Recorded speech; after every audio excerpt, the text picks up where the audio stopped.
It is the early spring, in the 252nd year after the Age of Ashen names. Cool air and softly breaking frost signify the end of the cold season. And though festivals and traditions may vary and be lost, the beginning of the sowing season is a continental affair. Yet the ocean calls not for the sowing of plants, but instead for those brave enough to seek answers to the many questions that dwell in its depths. Along the coast, the scents of sea salt, ocean spray, and mystery gather throughout Lissrah like a smoke cloud.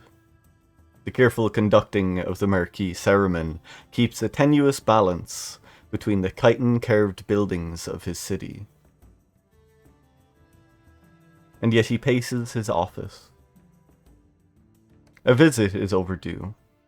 One that may shake the understanding of trade routes and open up the continental coast fully. Yet those that should have arrived on the honor-wood-carved boats of the sea elves have not yet made their way to his city. Elsewhere in Lissrah, the town's investigator, Mr. C, sits idle. He contemplates, and perhaps laments, that it has been quiet as of late. Cigar smoke clouds his office as he watches the scribbled notes pinned to his wall. The metallic gears in his head whir as it forces the acrid smoke to reach what could be called lungs. And then his eyes alight. A new lead to a cold case lies hidden in the rhythm of silence. Yet the soft murmur of the city is broken by the rhythm of newcomers, seeking answers of their own. It is here a large woman makes her way into the city proper. It seems inconvenient that many of the boundaries are inaccessible, not just because of her size, but because of a sort of rampant eclectic construction. The buildings themselves seem hewn from the shells of great sea creatures, crabs and lobsters, and perhaps something even larger. You begin to make your way. Lilith, could you please describe your character and introduce them?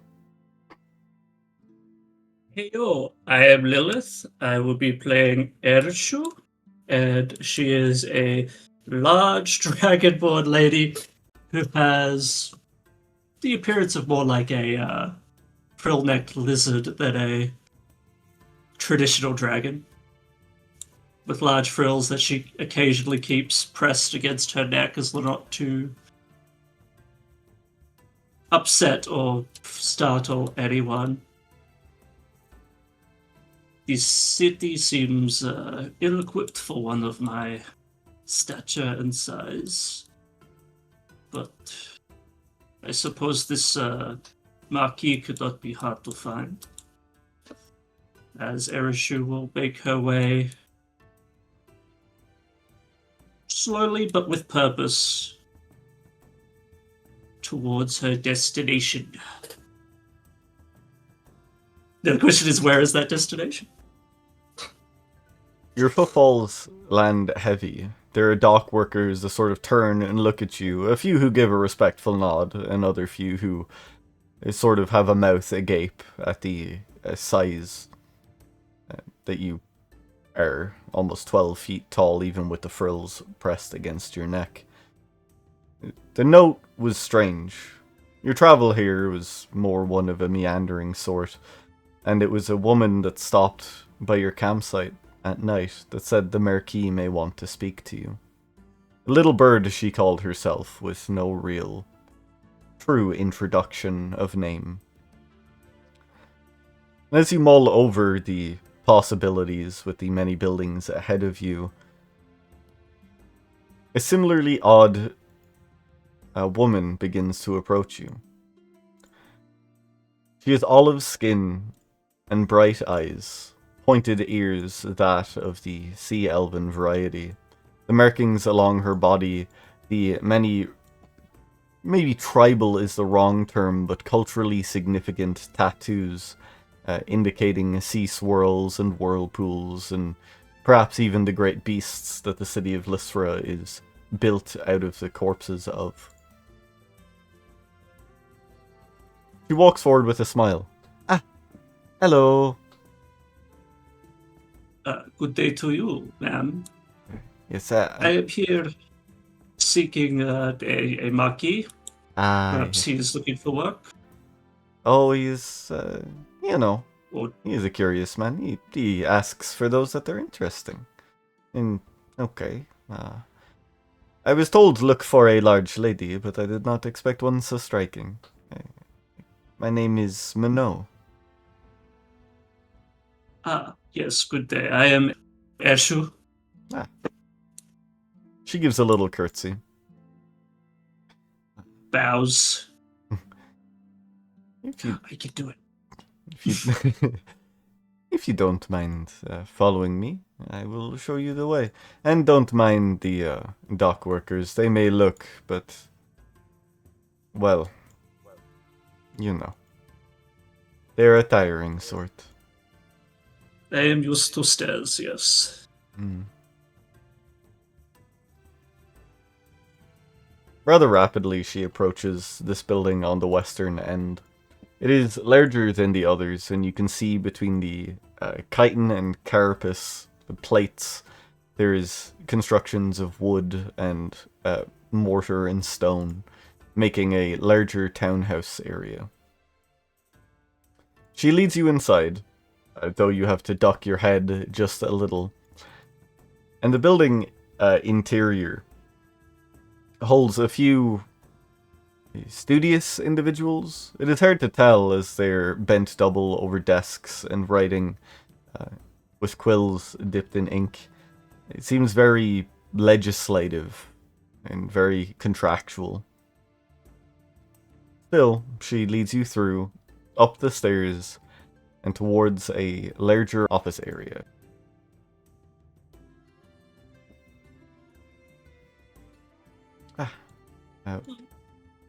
She'll walk forward, knock on the door. You hear a muffled voice from inside. Minot will open it, stick her head in. Marquis? One of your little birds has sent you someone. He will nod. She will turn, curtsy to you, and then make her exit. The door remains Little open. bird is what she called herself. Oh, yes, very well. But she will give a courtesy knock on the side as she steps in. I hope I am not intruding. No, not at all. The man boasts a mask that looks almost avian or crow-like. As you get settled in, the man's head turns towards you. He boasts a leather mask, almost crow-like. Similarly fitted black leather. Armor would be too formal, but there's certainly padding to it. There is not an inch of his skin on display. The hollow eyes of the mask betray nothing but these dark tinted lenses. Yes. You are fitting. That is good. And a more important question, perhaps. Are you looking for work? That I am a good Maki. And that is ideal. It can be difficult for someone of my size to find reasonable work instead of laboring in other things such as that. Well, I have had my little birds watching the roads for a time now. We have issues in the city that I'm hoping to rectify with time. But the additional informant or two could never go awry.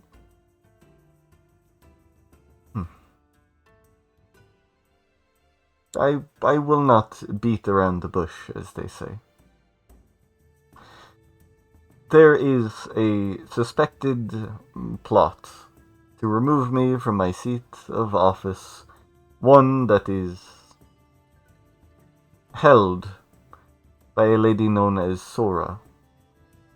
She is a pirate queen, as she calls herself, and likes to use the city as a stopping point. Rumor has it that it is her ambitions to hold the city proper and not just the slice of the cake I allow to her. The request is simple, or I guess the job. As you move around, listen. Watch whom is speaking with whom. And if you hear anything about newcomers or sea elves, you may make a report.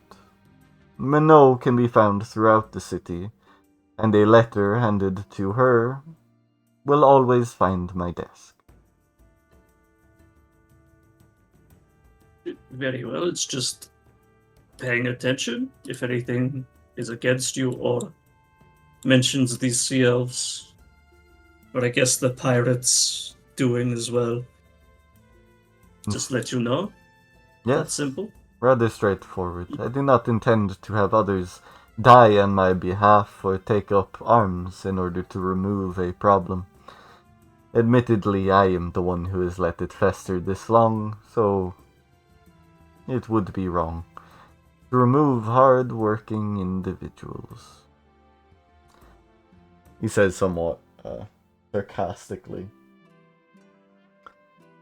But Well, gold, very well. Gold is not the only thing we can offer.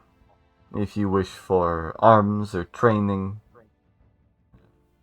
magic perhaps, I do not know what flavor your vice is. Is there anything you would like to pursue in your time here? Well, I was looking to expand my training as a warrior and see what I can do in those regards.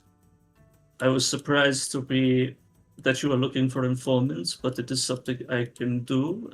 I thought it would be something along the lines of bodyguard work, or I don't even know, laboring, but I guess having a new perspective nearby could easily get people talking, I suppose. Precisely. Bodyguards are helpful and the threats may come in time, but it is a rather ill-fitting appearance should I have to walk with armed individuals. The city, for the most part, is pacifist, and I like to keep it that way. And as a newcomer, you are uniquely inconspicuous. Very well. Very well. As for vices, perhaps, I don't know. Does this town have any spicy food? Because that would probably do me. I can put you up at the chomping clam. It is calling it high-end may be a bit presumptuous, but it is certainly a cleaner environment, and their food is rather exotic. They hail their recipes mostly in the Oshash direction. The Wood Elves tend to also lean on the spicier side of things. I'll make arrangements that you will have a room and board for your stay here. I will also send letters towards Battercas and perhaps Josnin and Fernin, should any of their armed individuals be passing through. I am sure I could arrange some proper training. Variety is always good when learning how to defend yourself. Well, very good then. Well, you'll know where to find me then, if you should need to speak again. although I am not used to conversing with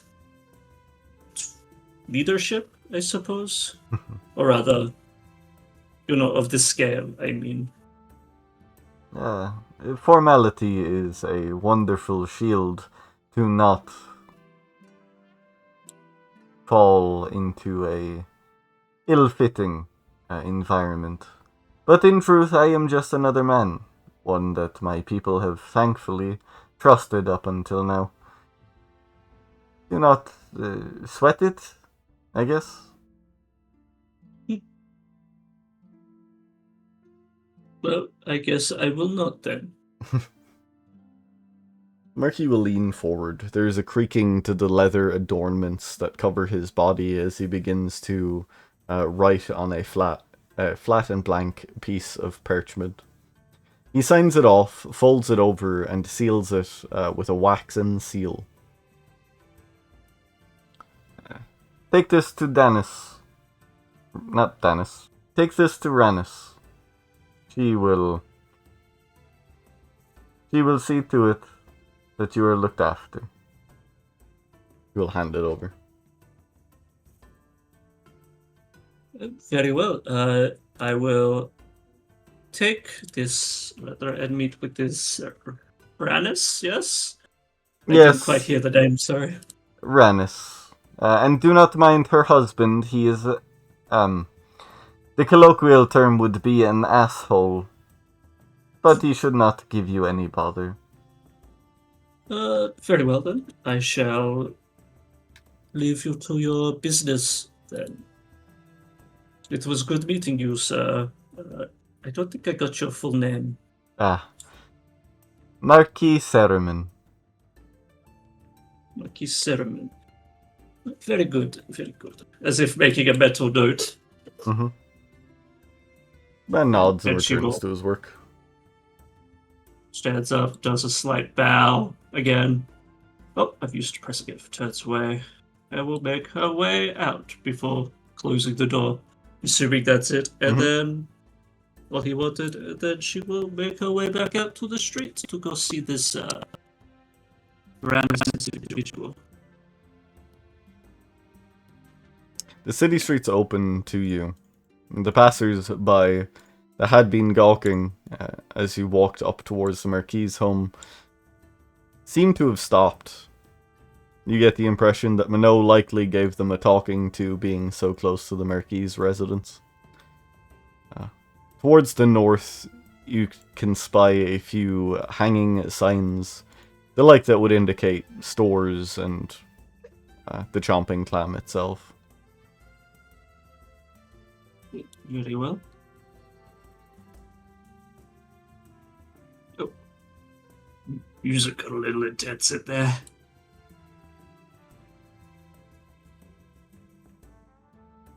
As you walk, the city itself is an odd kind of beautiful. Very aware of the fact that it is effectively built from the discarded exoskeleton of many large sea-based beasts. You note, however, that it has been assembled with a sense of care. It is not just another material, it is almost like a great grave site to creatures that may never have had a name. It is uniquely eerie as the sea mist sort of roils along the footpath. Yeah. The building just to your north does host the chatter and sounds of a tavern, but it does not seem you can enter unless you wish to climb the back wall. Yes, I assumed there's another way around, or I missed it with like this back here. You guess it's to the north. Very well. I would pick up the pace a little bit. It seems to be a rather peaceful little town. She will muse to herself before finally making her way to the front entrance. There's a hanging sign, is that of a large clamshell with the name of the tavern itself. The door is open, however, and you can hear once more the soft conversations, and you can see an orcish woman behind the bar. You make your way in, and there are a few individuals sat, presumably having their lunch. There's an orcish woman behind the bar, and there is a gnomish man trying to speak to an individual that's not wearing enough clothing. Hmm. The conversation kind of stops as you walk by. She'll just do a little nod in recognition of them doing it, and as if to not be threatening, she'll find a seat near the end of the bar.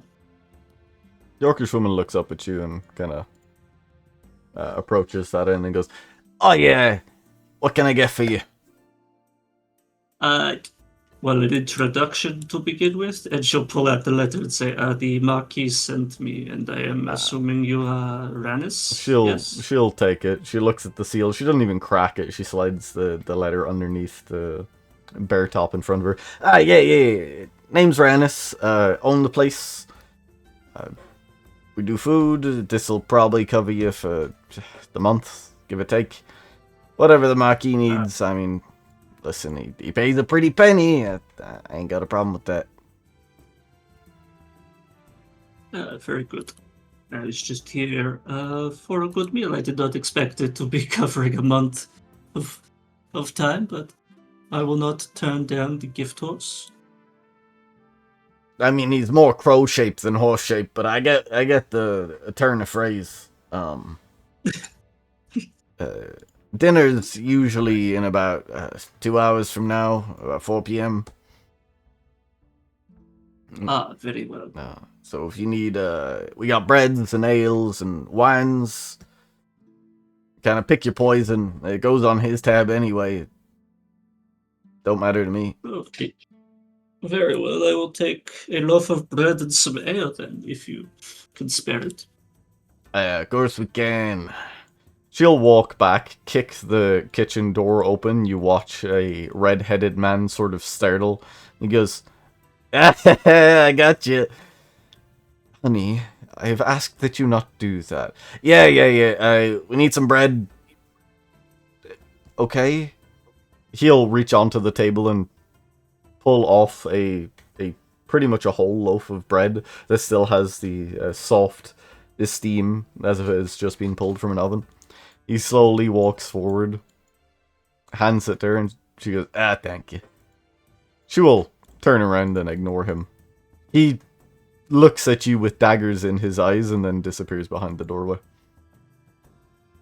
She'll place the bread, tap a keg, and unleash a large mug of ale. You can see that the mug itself, the tankard, is suited for a person of your size. Maybe it's a novelty, but they do stock them. And she'll set it down. Yeah, we don't get many of you around these parts. Occasionally you drift down from Troda and the like, but it's more often the Goliath flavor. But I had this old man once, he whittled me a few of these. I kept them. So, here.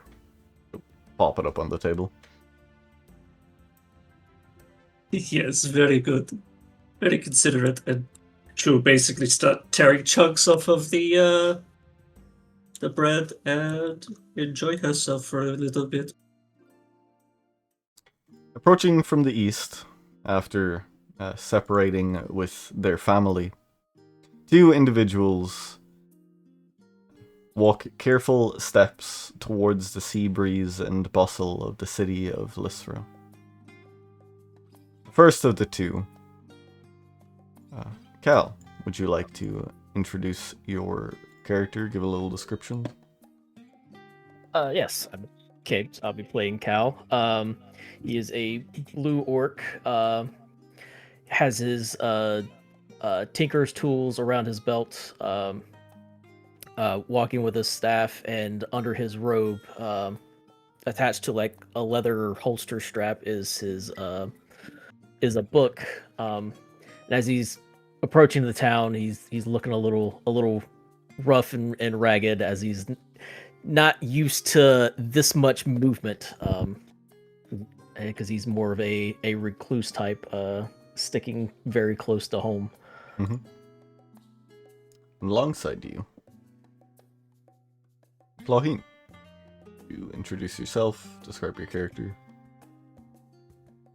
Hello, I'm Blahin, played by Revi, and I used to live an ordinary little life along the shore of Kraskir with my family, surviving on land until Pandoran energy started becoming unstable near me, and my sorcerer's talents became a bit too much for them to bear. So, with the connection to the Dusk Till Dawn Arcana Emporium that we asked for help, Dermog Dusk Whisper has had his son, Calgorn, aid me in my journey and try to find some answers to why these powers came about and how to handle them. So, this is a journey exploring the world and searching to regain control of my life. It is upon the recommendation and writ of passage given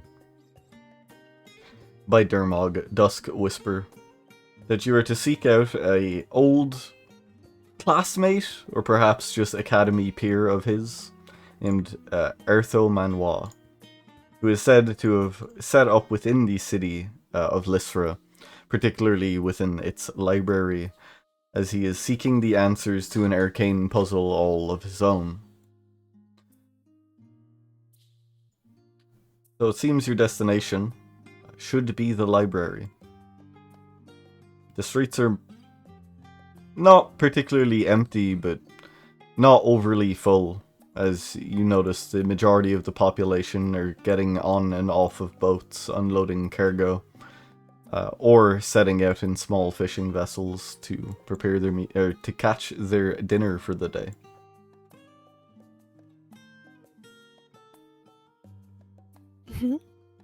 Well, It's so lively here. Yes? yeah, there's a lot of people here. He'll say adjusted his glasses a little bit. Are we Are gonna you go to the nervous? library for? No, I'm not nervous. I'm tired. It was a long walk, and I'm not used to all that walking. Well, if you can stick with it and stay with me, I'll help you carry your shopping back to the Emporium.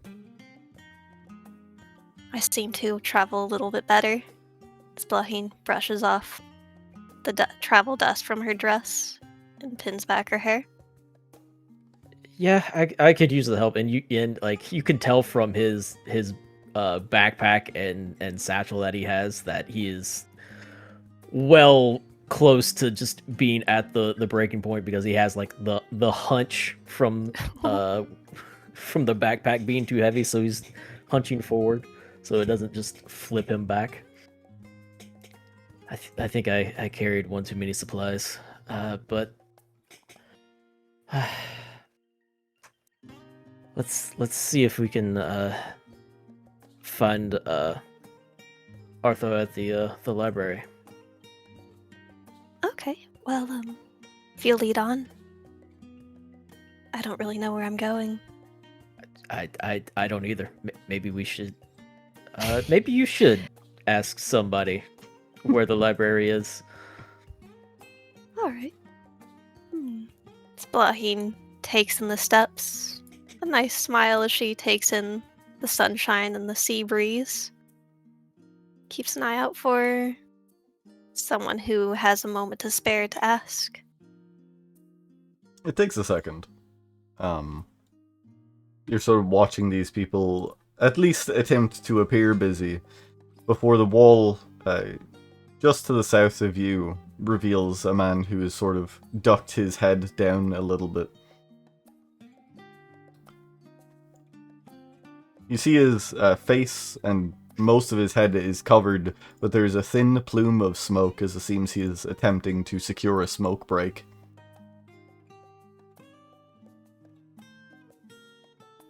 And so we lean over the wall. Pardon me.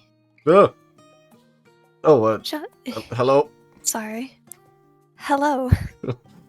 Could you point me in the direction of the library? Oh, you're new. The man sort of unwraps himself. 1 second. He runs down here. You hear him rapidly speak to a man on the inside. The interior of the building, as he opens the door, is a bit cleaner than you'd expect. It's likely a foreman or sort of official's office, as the man gives his excuse. Yeah, I can lead you. Oh, thank you. It's not a problem. The name's Even Bright. It's wonderful to meet you, Even Bright. I'm Blahi, and this is Cal. Oh, yeah. It's kind of policy that we show most newcomers around, if you're not, of a bad sort. But I'd assume that you have good intentions. You mentioned the library? Yes, sir. Yes. It's just right up here. The man leads you through until you see a larger building that looks more like a conglomerate of 3 buildings piled atop each other. The doorway is sort of nuzzled away behind a desk as he opens it up. He sort of yells at, Hey Penny, there's some newcomers. Okay, what about it? I don't know, they asked me to bring them here. Okay. Yeah, come on in. Pardon us? He leads you in. There's a old elven woman sat behind a desk, ringed spectacles at the end of a long nose. She kind of looks up at you. Her grey hair is kept up in a bun, and there's a pin through it that seems to be a sort of a carved silver, but burnished and old to almost have a bone-like hue. She looks up at you and goes, "Oh, yeah, you looking for books? You can sell you some books." We're actually looking for Artho. You know what? That's fine. I'll speak to him later. Up the stairs there, first hallway in your left. Thank you. Yeah, don't mention it. You head inside. Even Bright steps in, sort of hugging the corner of the room. He finds a wooden latched window and opens it and continues his smoke break, attempting to use this as a opportunity to milk as much time as he can. As you head in for top of stairs, first hallway on your left, you realize it's rather overt. As the hallway is adorned in shelves of books, there are a few that are opened but sealed within glass display cases that are ringed with delicate rune work into the borders of them. Golden plates in front of it seem to add to whatever complex spell has been woven here. Inside there's a human man, currently at a desk, weaving a soft sequence of runes in the air, yellow light tracing his fingertips, who sort of turns as the light disperses into sparkles in the air and then fades fully. Hello. Wow, that was incredible. Are you Artho Manoy? Manoir, but yes, Manoir. I am Arto. Penny sent you?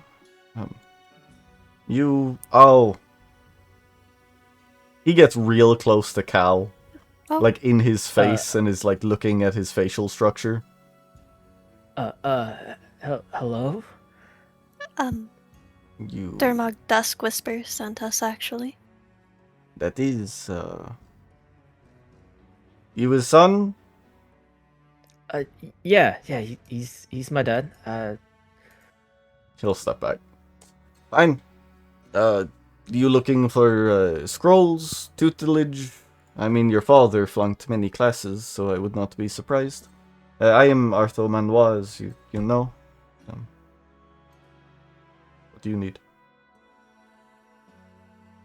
Well, Yeah, he'll nudge. you? He'll nudge you to go forward. Yes. I had gone to the Emporium for help as I had a surprise awakening of, I guess, unstable Pandoran energy, and I've been having some weird dreams and outbursts.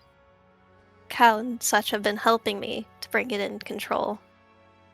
But, well, you do seeings and are a greater student, was hoping for answers.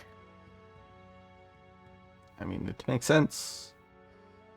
But sorceress capability is a delicate practice. He weaves a rune in the ear, the same sort of yellow gold shimmer, except this time it completes and it sends out a delicate web of hexagonal shapes sort of over his face, and his eyes become alight as he casts Detect Magic. And she raises a hand to her mouth and all. There's much about you. Huh. Eyes that see too much. Sort of scratches his head. Well, if it is a favor for Dermog, I'm open to working together somewhat. You will need to find your own rooms and such, but the first step of most research is rather simple. I will need a blood sample. I apologize if that is uncouth, but much can be read in how your body is changing due to your sorceress nature. Yes, of course, and thank you. And she bows and comports as he agrees to help. Yes, Cal, do you have something or... To draw blood? As Blaheen has no knife. Or... Oh, yeah, he'll go into his little kit and he'll pull out like a small knife that almost looks like a scalpel. Here, you can use this. Thank you. Ertho returns Where with do a I- vial and uncorks it. Okay. Into this. She bites her lip and struggles with it a bit, but is determined to progress forward and dribbles of red blood into the vial. As the vial collects, Ertho tilts his head, his eyes still alight with the golden effects of the magic that he had cast. He watches his gaze passes from Blaheen instead to Cal. There is the faintest scent of a rivalry in his expression, perhaps an inherited one, as he looks at the child of his former classmate. He shakes his head and sort of tilts your hand up to stop the blood from dripping and corks the vial. As it does so, you can see atop the cork that there is a sigil upon it. It is that of the School of Transmutation. As the cork presses in, you watch the material bloom within the vial and seal it completely airtight. Good. I will work on this soon. He will sort of take the hand that he had tilted up and take his other hand and run it down your forearm, just the fingertip. And as he gets to the cut on your hand, he does a flurry, and then the skin seals over. There's no healing, you're still absent of blood, but at least you won't lose any more. Oh, she flutters. Thank you so much.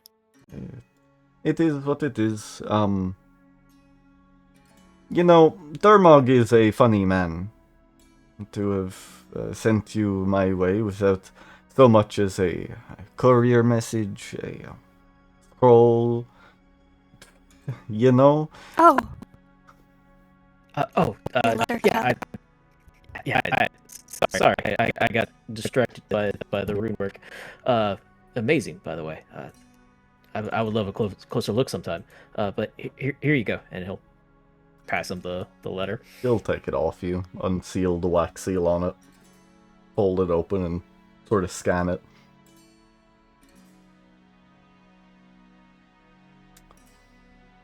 You know, this mostly says what I would have expected it to say, but there is no how are you doing, there is no, oh, it's been, 5, 6, 7 years. You are an old boy, and I had seen your father not that long ago, and he did not tell me about you, and I don't appreciate that. Not that long ago is thing. He'll shake his head as time seems absent to him. It's fine.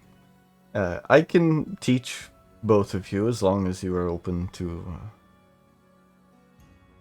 fetching things.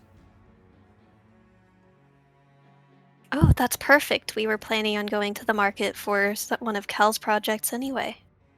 Projects? What are you working on? Spell work? Of sorts. I have actually have a theory. Well, you see, I've discovered that like when you use Pandora to create electricity and run it through certain materials, it actually causes different kinds of spells to form, like magic missile. If and it can, or scorching ray, or a fireball. Like it's actually very, very interesting as long as you use the proper Pandoran conductives and materials. Oh, I had meant your He nods. your friend project. He nods slowly as Cal word vomits at him. The little thing that you're making.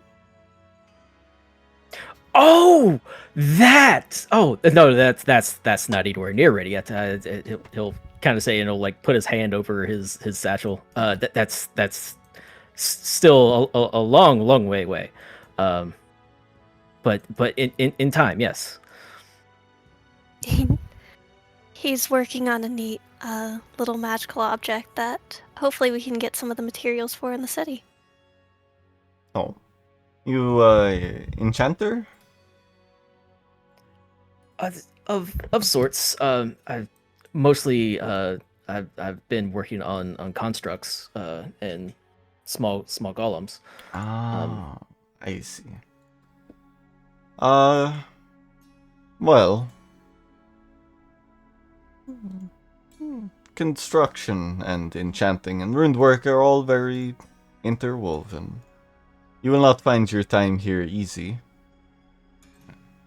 I will tell you that much. And if you are to make constructs, you should probably work on your physical fitness.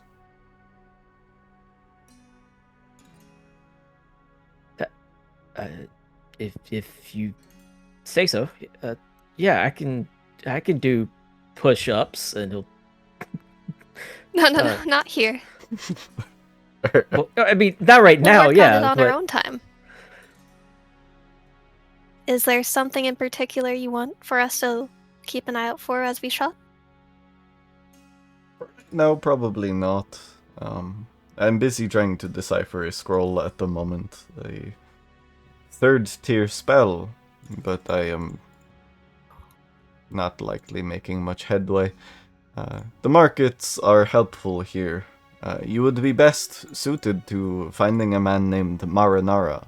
He is a small little gnomish man, and he rather likes oddities. is the best way to put it if you were looking for constructive materials. I will say, within the bounds of the city, any summoning should be done within the confines of the library. It is where a conductive protocol exists. The city is rather lax on magical potential, and it is a safety measure. Understood. Thank you for letting me know. What And would be a if- better time for us to come by next?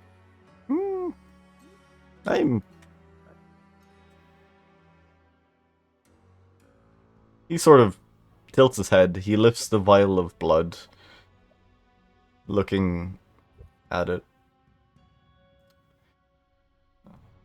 Give me an hour. I should have at least surface level understandings, and if I need to take more samples, that should be good. Mm-hmm. And you were saying, Cal? I was just gonna say, and also if you need any help with identifying that scroll, I've helped my father a few times with identifying spells and certain materials. So I would be happy to help if I can. He raises a tremendous eyebrow before walking to the back of the room, picking up a similar containment array as the shelves to the left and right of you. Except it is smaller, that suited for a simple single scroll of parchment, but similarly engraved along the outside of it. Such research takes time, but tell me, what do you see when you look at this? And he will offer it to you. You may make an Arcana check if you'd like. And on top of that, Blaheen will put a helping hand on your back to help you make the most of it and provide reassurance. Immediately when you touch his back, his cheeks go a little purple. You've got this.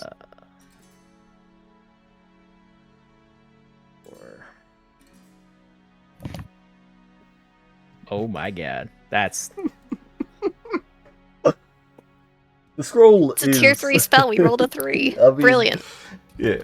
The scroll kept in the case is written in a language that you don't quite understand. But being the son and occasional aid of a man who tends to a magic shop has its benefits. It is written in Male, which is the primordial language, but it is not rooted to any of the 4 pillars of it. It carries a similar dialect cadence in terms of the structure of the sentences upon the scroll itself, but the meaning behind it is completely absent to you. There is one more thing, however. There is a circular diagram along the bottom of the page. You presume it to be the actual spell component that is exhausted and consumed when the scroll is cast. However, it is inked in a material you do not recognize.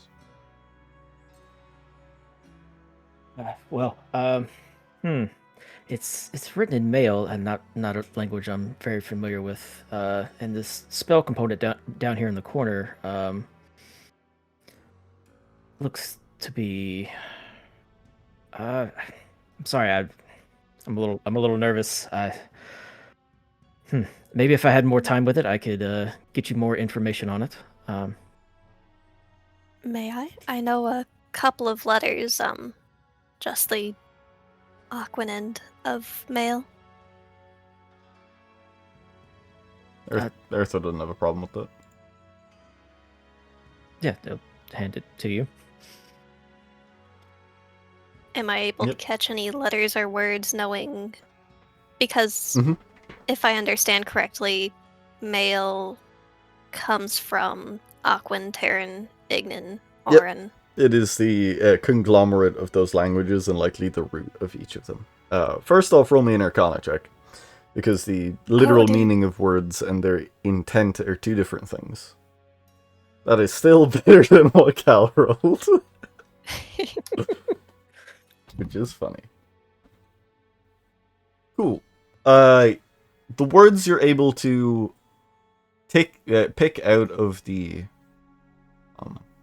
puzzle that is ahead of you pertain mostly to transport. There is movement or moving, flowing, dashing. Maybe teleportation is where this leans, but it's difficult to tell. This ideal portion of it that you can pick out is that it is a spell concerned with movement. And we will convey as much to Mr. Manoir and point out the few words that she can piece. He'll nod, a smirk crossing his face. It is almost comedy. Dermog was a good man, is a good man, I suppose. To have sent two people that need help to me. Thank you for your aid in translation. That is certainly a hunch that can be followed. I wish you well on your market trip. If you need food, there is a tavern called the Chomping Clam to the northwest of here. I'm sure you have money, so that should not be an issue. Main place to stay away from while you're in the city is called the Dredge. It is a tavern sort of built underneath some of the dock work and into the stone itself. It is easy to miss, and that is a good thing.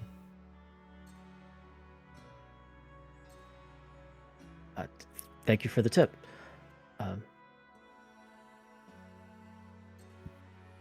Thank you. It's not a Are problem. you ready?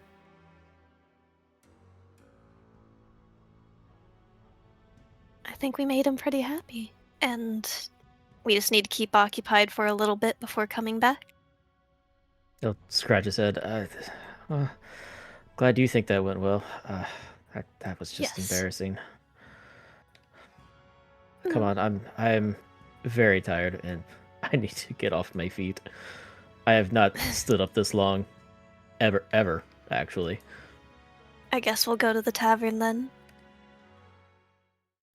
We'll work on the physicality of it. As she strolls along.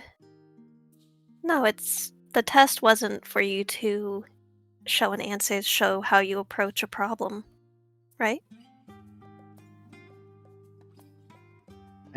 I guess. I mean, I know a spell that's good at identifying things, but I felt like that would have been cheating. And he's obviously a powerful wizard, and if you would know that. So I feel like it was that was something he would have tried already. Mm-hmm. See, you're smarter than you give yourself credit for. Ooh, I think there's a sign over there. That's a clam, right? Yeah, looks like one.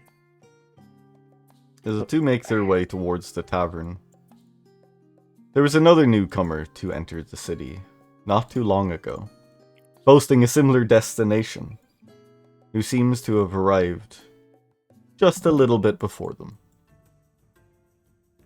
Rael, you approach the city of Lissrah. It is about 2:30 in the day. The docks are rather full. And as your feet sort of breach the sands and head towards the stonework, could you please introduce yourself and describe your character? Hello, I am Anti-Arctic. I am playing Rael. He is a tiefling, a Arsgoatia variant. He has 2 wings. One is unfunctional. You can see burn marks marring where feathers try to cover up. And he enjoys the sands as he kind of digs his claws into them. The city is open to you, and has a almost highway-like feel as the docks remain busy, but the pathways remain mostly free. There are individuals who do tend to turn and look at you, tilting their head. Tieflings aren't common almost anywhere, and those of a plumed variety even less so. But the looks are not of hatred or suspicion. It is mere curiosity and at least a distraction from hauling cargo from ship to ship. In response to some of the stares, he'll kind of wave his wings as a hello, with a friendly smile on his face. You Or see his a young, beak. you see a young elven woman. Woman is being generous, but elves are difficult to tell. She certainly has a slight appearance, standing at about 4 foot tall, sort of hops out from behind some of the cargo bits she was hiding in, and claps and waves at you. There's a big smile on her face. Child, would you like a treat? She dashes. You watch one of the dock workers sort of look at her. There's a flash of recognition in his eyes, and he starts to run forward towards his daughter, who had snuck into his workplace. She looks up at you and goes, a treat? Of course. You might have to be quick about it. Oh, yes. Here, have the treat. It is very quite tasty. She will reach up and take whatever you are offering, slamming it into her mouth before she dives off of the pier and into the water.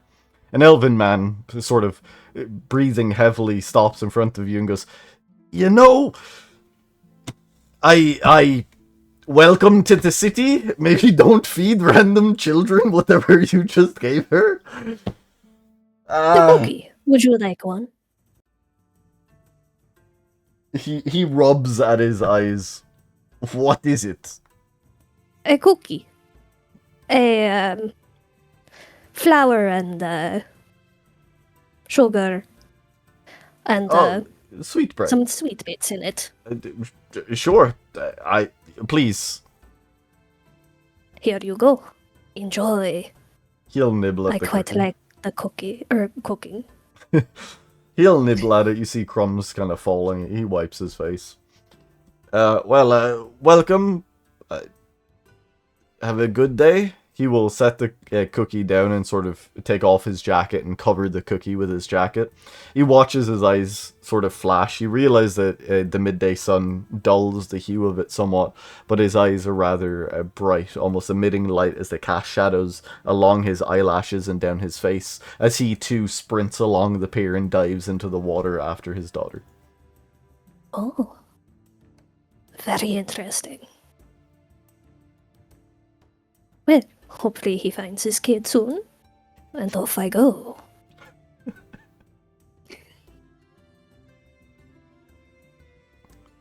reputation of the city is one of a culinary variety, where there is no warring regiment. There is instead a bustling, food-based economy.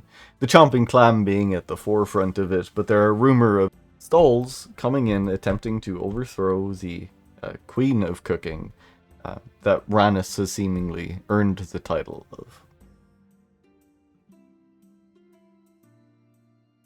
Well, a queen can always be overthrown, but to learn and then overthrow is the best way. You muse as you stride through the city. There's a few more people who look at you, but none who stop. You see an elven lady, white hair, sort of give a chuckle as an avian creature strides through the town.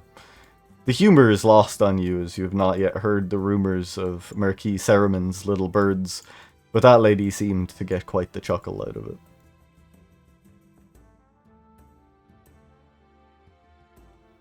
You arrive at the front of the Chomping Clam. The sign itself is carved from a segment of shell.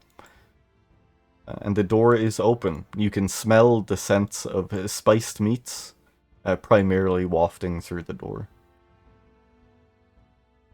Very good. They know how to season. That was a worry. You make your way in. There's a few individuals sat at tables. There are plates in front of them, mostly empty. There is a blue-skinned man with, again, those shining eyes. You recognize it as a trait of the Sea Elves, which makes sense considering the city that you were in and its proximity to the water. The man is in a conversation with a very frustrated-looking gnome who boasts a wide mustache, and sat at the bar, pulling pieces out of a hunk of steaming bread, is a very large lizard woman, frills along the back of her head.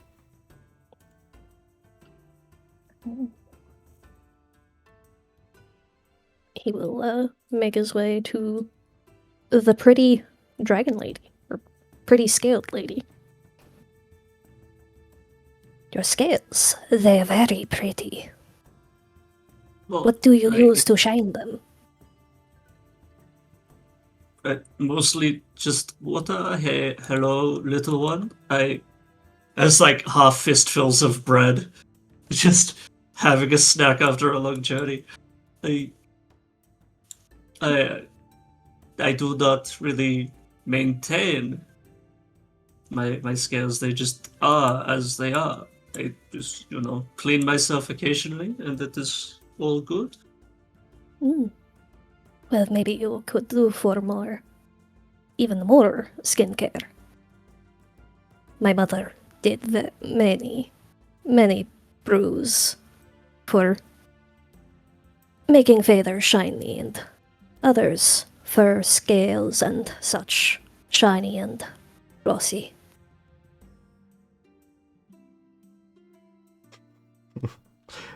Airshoo, you see that Rannis is cleaning a mug that they've been cleaning for the best part of like 2.5 minutes, as she is trying not to laugh at the conversation that's occurring. She is purposely not moved away and is listening. And you, are you the queen of the cooking here? Oh, a reputation precedes me, I guess. Yeah, name's Rannis. I own the place, and you, another new face? Yes, I am Rael. I am a chef who travels and feeds those who need it. Well, you just come to sample, or you looking for work? Possibly work to learn what you do. Well, she sort of stretches, and you watch as she starts to crack her fingers. First things first, you have to be a paying customer. Business is business. But we got we got a little bit of a selection here. We got some pork roasting. Of course, we got fish.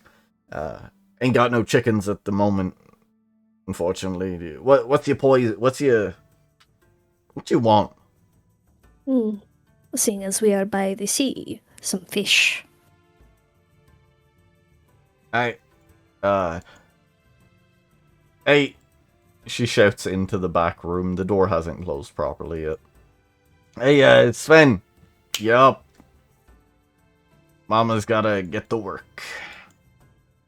She'll walk into the back room and begin to assemble a meal as a sour-looking elven man with ruddy red hair steps out. He's wearing piecemeal armor that is stained and marred in many places, but he just kind of gives you a slow head nod before leaning coolly against the rack of bottles and crossing his arms over his chest. So you have bread. You want a snack on top of that. I mean, sure, I was just getting something that would be convenient, as it is in between the lunch times. I'm sure this will taste a bit better. Here you go. Okay, what did she give me? It's another cookie. It's his snacks for the day. So Oh. you get a little bit of temp HP. Okay. It's a tasty little cookie. The sugar rush goes through you and your scales harden. That is interesting, actually. Hmm. I was not expecting that kind of reaction. It has already gone straight to my scales. Oh, it's quite lovely. Very interesting reaction.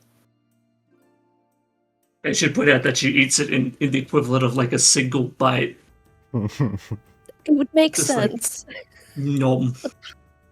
It is not bad. You are a cook, I can surmise. What is your name, little one? Rael.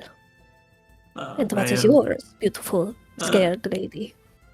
It's Ershu, and she kind of stumbles over her words, not expecting to be flirted with by this bird person. The elven man laughs. He does not try to hide it. Well, you are also in town looking for work? Yes, from here in particular. I want to learn their techniques. So that I may incorporate them into my own. Very good. Very good. I am just in between jobs at the moment. I Kind of Don't looking really- for mercenary stuff. Mm. Is that what you do? Yes, I am what they would call a barbarian. Oh, you are strong. Very good. Yes, indeed. I have a bit of strength in my own claws, but not as much. The elven Doesn't make man, that same. listening to the conversation, chuckles, steps out. Hey, you said you're strong, come here. He'll clear off a table, sit down, and slam his elbow onto the table in the pose that would suggest an arm wrestle with Ershu. Well, okay then. Oh, What do as you want Ershu kind of walks away, Rael will pat her back and guidance her. Oh, okay. I thought it was gonna be something else. It's like, excuse. Wait, we just No, okay. Like he's the not like moment of that. just. Are we doing it corner or over the table? What would you prefer? I may have to get down on my knees. Oh, that's not where I wanted to sit. So Yeah, that's all right. that's fine. Don't be sour when you lose. I rarely am.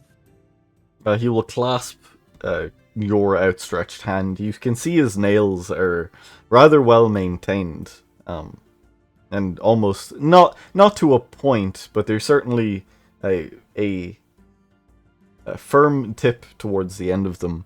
His teeth look harsh.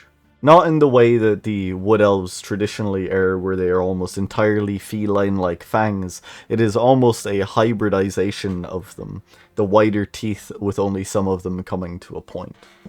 Still, he grits said teeth and begins to count down. We're going to do opposed athletics checks. Very good. And I guess I get a D4 to mine as well. Yes, you do, because you got guidance, and he ain't got shit. Mhm. Boom, bam. He is not proficient in this. I am proficient at this. He's a dex-based character. So, you know. Still, he will Yeah. grip your hand, count down, best of 3.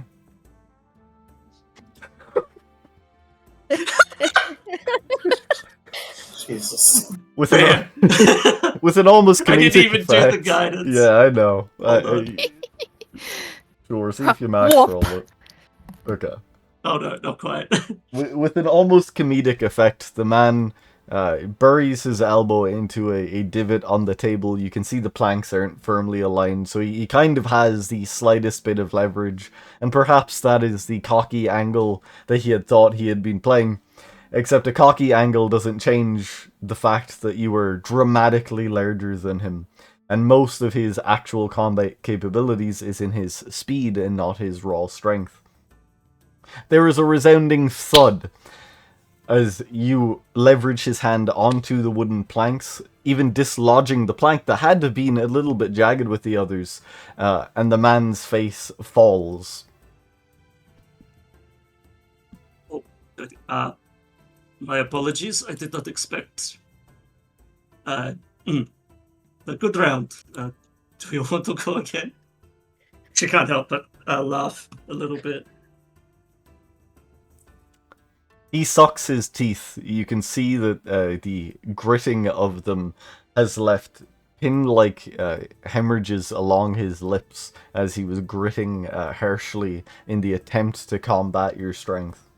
He will raise his hand again, clearly biting his tongue from saying something uncouth. Very well. Oh, here. Oh, much better. Hopefully, I'm gonna get my... He catches you off guard this time, and it isn't through trickery or a subterfuge. He doesn't kick your knees or try and throw you off balance. You get the impression that it is sheer adrenaline running through his body as he refuses to be a loser in such an extreme variety. He sort of shakes his wrist. Yeah, that's a bit more like it. I mean, I did say best 3. He'll put his hand up again. Yes. One. Wait, no, never mind. Don't mind me. I was just trying to do notes as well. But yes, let's go again. Oh, it's so close. A true test of strength, as the man seems to have found his reserves. You hold together for a good almost 40 seconds. You can see, even underneath the patchwork armor, his muscles tense and betray the scars that dot his skin. A droplet of blood makes its way down the edge of his mouth. His eyes almost turn bloodshot as he is so focused on this. But in that focus, your poise wins out. And you manage to get the upper hand. You allow him to pressure forward just long enough to almost run out of energy and strength. And you use that opening to slam the back of his hand into the table. The man sighs, shaking his hand once more. You know, maybe I like you. Yes, that was quite fun. I would not mind doing it again sometime. Another day. There is work to be done, and there are more newcomers. The city seems very busy, he says as he looks towards the top of the room. The dredge is aptly named. Not just for its location closer to the river banks and the ocean side than others. It is named for the people that peruse it. The silt and trash that gather, only to be collected by one wayward force or another. Sat here watching, we meet Damned. Silver Siege. Please note, this is temporary art. It is. Hello, my name is Silver Siege, and I'm playing Damned Scrappy, as he's seeking to call himself. As you can guess, he's a Warforged. You'll see the class in a second. You were sat here, perhaps in boredom, but perhaps in seeking some form of interest in this midday portion of the dredge. There's not too many tenants here. A few criminals, faces covered in cowls, play simple card games and sip from tankards that were procured in less than legal ways, holding less than traditional means of alcohol. At the top of the room, you see the proprietor of this area. An old gnomish man, well wrinkled, named Montgomery, who, when his body began to fail him on the more extravagant lifestyle of crime in robbery and heist, has turned instead to cultivating the dredge into a more hospitable environment for those who seek a more secret kind of life. He speaks with his air, if you could call it that, many have taken to. A man named Carno. There are rumors of his lineage. Most see his eyes and presume sea elf, but his ears are not that. Most see his smile and mistake it for kindness, only to realize quickly that it is just the cut of his skin, in the manner that it betrays his teeth. It is more likely than not that he boasts some kind of fiendish lineage, and his lifestyle of vices lean into the stereotype heavily. To the south of them stands Bodyguard and Amusement, a warforged like yourself, large in stature. He is maneuvering gears and levers that are connected to his torso, that make up a large slot machine. His eyes are curved in a way that would indicate smiling, but you know from speaking to him that many walk from his games of chance with tears and weeping rather than calls of joy. Something is coming to the dredge, but as of right now you are unsure what. Damned. What would you like to do?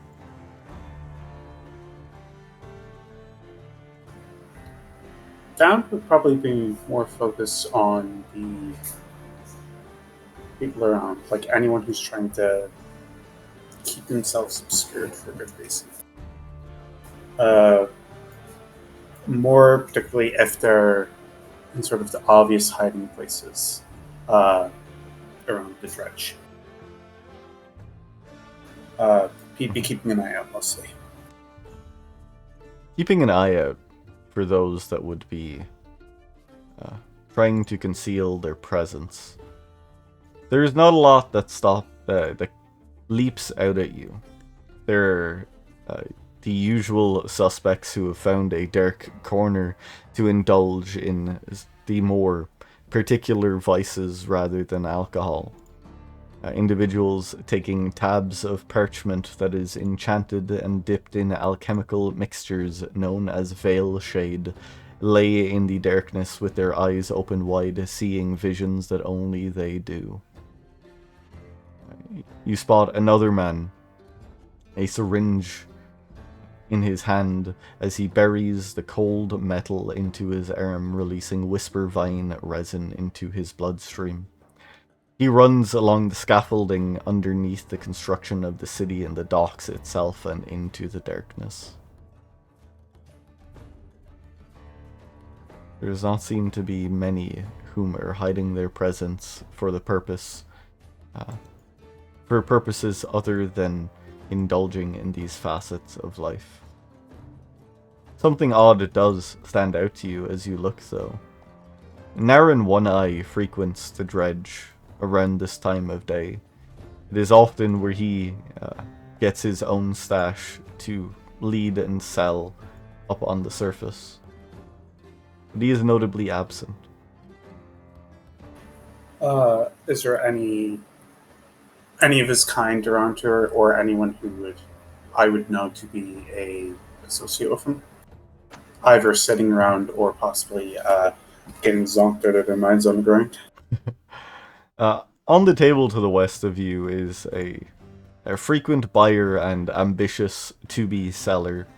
A man who holds the vice but seems resistant to the addiction of it. Naren has eyed him as a possible avenue to expand his trade. The name escapes you, however. He is a sea elf of some variety. Is he sitting by himself? He is sat by himself. He has a mug of frothy ale, quote unquote, likely moonshine or something harder. I'll hop down off my seat. I will painfully waddle all the way over to him.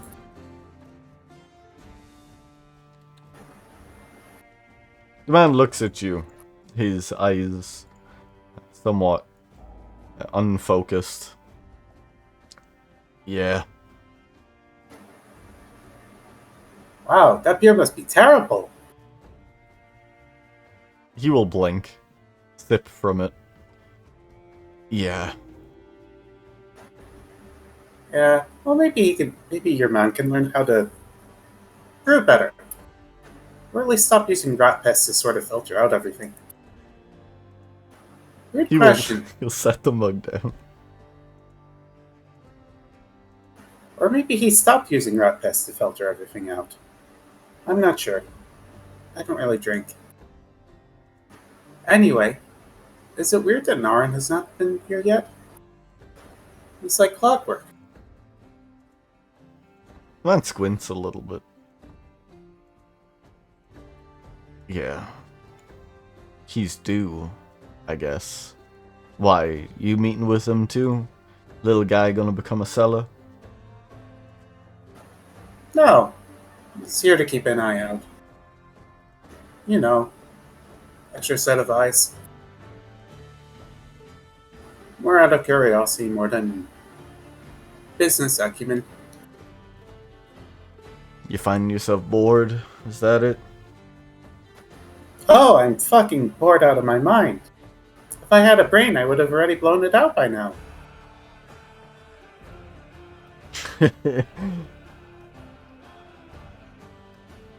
Well, it's easy that everybody knows you, damned.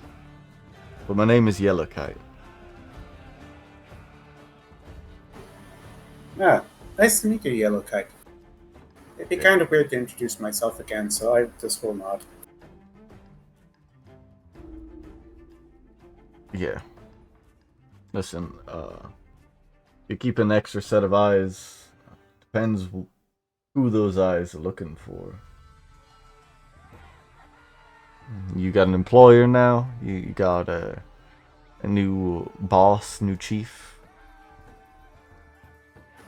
I'll just sort of just lower the voice a little bit, but the tone will stay the weird, cheery, optimistic self that is kind of the default of him. Nothing more than usual. It is more a matter of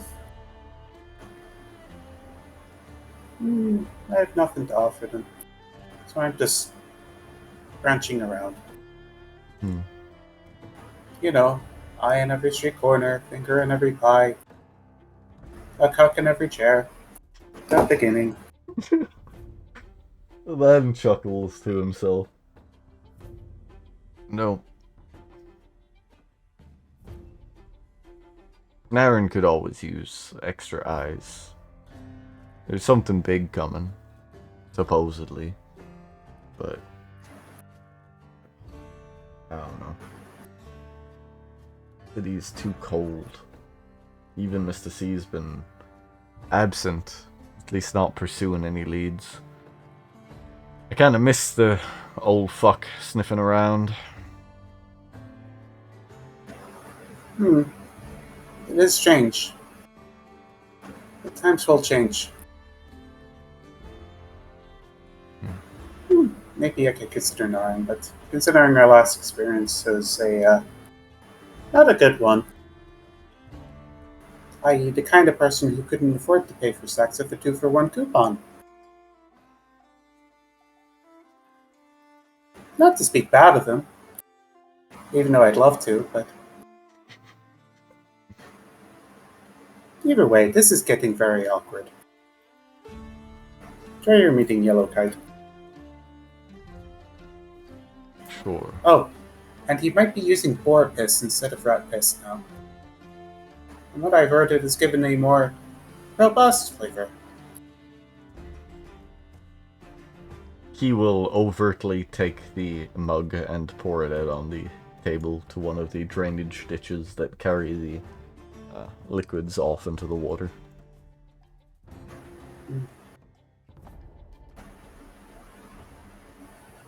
I mean, it still tastes better than the normal piss around here. Man shakes his Still, head.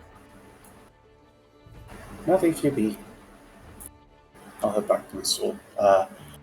If nothing looks like it's changed majorly around here, I will just keep an eye on the Warforged and see what kind of shit he's getting up to. As you await, looking for changes and observing chants in the north of the room, you watch as he takes singular gold pieces one at a time and places them within his chassis. There is a reward portion that is associated with him. It seems he is stocking up on. You know from experience that sometimes the payouts are rather cruel, that the coins are launched like a projectile rather than a gift, leading to many sore and not so sorry bruises as people clamber along the floor to collect their payout. He spots you in the corner and nods as he picks up a gold coin that is not like the others. It is ringed in inscriptions and there is a wire around it. He places it into his chassis, and you watch where it touches the metal. The metal becomes rather warm and hot to the touch. The construct chuckles in a way that only constructs can, its chest moving and rattling. And then he continues to close up the side of his torso. Spins the wheel once, although it does not receive the reward he is looking for. He sits on the floor, tilting his head only as creaky floorboards signify the arrival of an individual. Naren One Eye is a tiefling you are somewhat familiar with. An ambitious man and reformed, in quotations, pirate. Attempting to use the somber safety of the city as a cover for profit in a place that is more safe to profit from. Safe is relative, however, as the goods he is currently seeking to peddle does not leave those who imbibe them in a healthy state. He strides across and sits alongside Yellow Kite. As Naren sits down, he places a dagger on the table. The dagger is hilted in red leather, wrapped in on itself. It is difficult to tell from the distance whether it is dyed or if it is from a creature of that hue. But the dagger is curved at the top. There is a semicircle hole etched from the tip and almost a saw blade pattern along the back end of it. Yellow Kite's eyes open as he reaches forward and touches the handle of the dagger. Meanwhile, Sven's hand is similarly being wrapped in white fabric that is becoming stained red as the bruised and semi-injured skin across his knuckles weep softly. He wipes at his mouth and stands. He nods as two newcomers enter the Chomping Clan.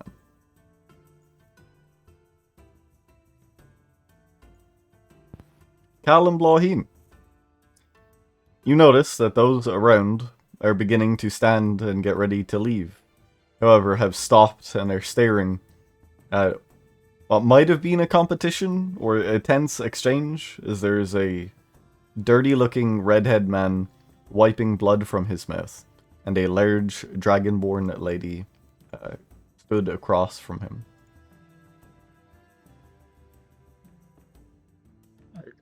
Greetings, fellow sojourners. Waves. Well, he gives a shy smile and taps and we don't have to disturb all of them. Oh, my bad. Sven ignores Let's go to the you. bar. Then Get ignores some you food. and walks behind the bar. He starts to lean against this case coolly as you begin to approach the bar. He sighs inwardly. And Here so we go to we'll my get some seat. food, and then we should have a few minutes Good shot. to get the materials that you need from, what was it, Mr. Marinero? Okay. So we'll have to eat I quickly. don't think Come on. that's how it was pronounced, but I Ooh. think it's close. As Blahin says the name Marinara, the gnomish man to the west of you sort of stops his terse exchange and looks at you. Yes, Yeah. I heard my name. You're looking for Marinara, yes? Oh, is that you? We Yeah. intended to go to market to find you, as we heard you had some oddities for sale. Yes, often. My current oddity is trying to make this damned sea elf understand that water is wet. The sea elf leans back, clasping his hands together and goes, "No, well, you see, wet is the presence of water on other things. Water itself is not wet." Yeah, well, you see, if water makes things wet, then water must have the properties that would contain wetness within it. That is foolish, and you are a plebeian. Fuck you! He'll stand up, skirting his chair back a little bit. The elvish man does not turn to look at you or him as he leaves. Yes, well, we can speak business over here. I heard that Rannis had been cooking up some fish outside of dinner hours, so perhaps we could get a proper good meal in. And if you are looking for things, we may become rather acquainted. That would be perfect. Oh, here. And she'll pull out a chair for him. Very kind. Thank you. Plop his ass in the chair. You're filled with interesting notions. Oceans are for the thinkers, and my brain is rather large. Ooh, dragon scale. Picks that up. Yes, Sven! What, Marinara? Do tell your darling wife that there are many more hungry customers. She has agreed to make a meal for one individual. Why would she serve you? Because I have gold and she likes gold. Fuck you. You hear a call from the back. Hey, what do you mean? What? She'll come out of the kitchen. You see there is an apron over her that is marred with food residue from hectic cooking. What's the commotion about? Marinara wants to be fed alongside these other newcomers. Hello. Hey, name's Rannis. Hey, don't. Blahin. Cal. Yeah. Greeting, Cal. Blah. Yeah, that's fine. Marinara, you got enough money? Yes, of course I do. I am doing business as we speak. The funds are necessary for your food. Yeah, well, fine. Amir, you want something? Only if you can tell me if water is wet. The fuck? Never mind. Do you want any help in there? No, you're fine. Okay. Airshoe, I know you just had bread. You looking for proper eats as well? I mean, if I'm starting the batch, I might as well make the batch. Of course, sure. Good. You're fine. Marinara will pay. Your rival, Amir, fuck you. Sweet. She'll disappear behind the bear. Or behind the kitchen area. Huh. Yes. Marinara will sort of look around. Pardon me, large dragonborn lady. This blue man has stolen one of your scales that were shed upon the ground. Is that an insult? Should I reprimand him for it? Could I have it instead of him? What? Wait, it is just okay. Your scales are very pretty. It is not an insult. If it fell off, it was weak. The elven man nods, proud, as if he was the one who had dealt you that grievous wound. Marinara ignores him. And you are a bird. I am a bird, yes. I quite like the shiny things. Good. There are many shiny things that can be found within the city of Lissrah. I've often called it a silver piece in the rough, or a silver scale, if you will. You get it because of the fish?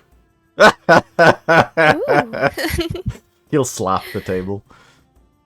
Right. Very nice. Yes. Oh, Cal, the rock shell you were looking for? He might know? Well, not just rock shell. I'm looking for any kind of oddity or rare materials. Particularly one I'm looking for is something that's fairly dense that can be used for armor, but also easy to work with. Would you have something like that?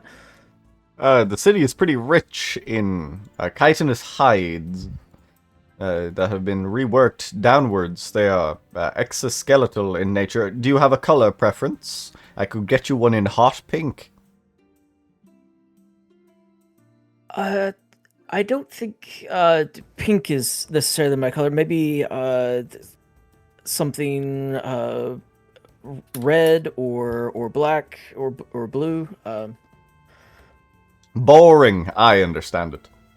Fine. I will procure you some of these soon after we eat, of course.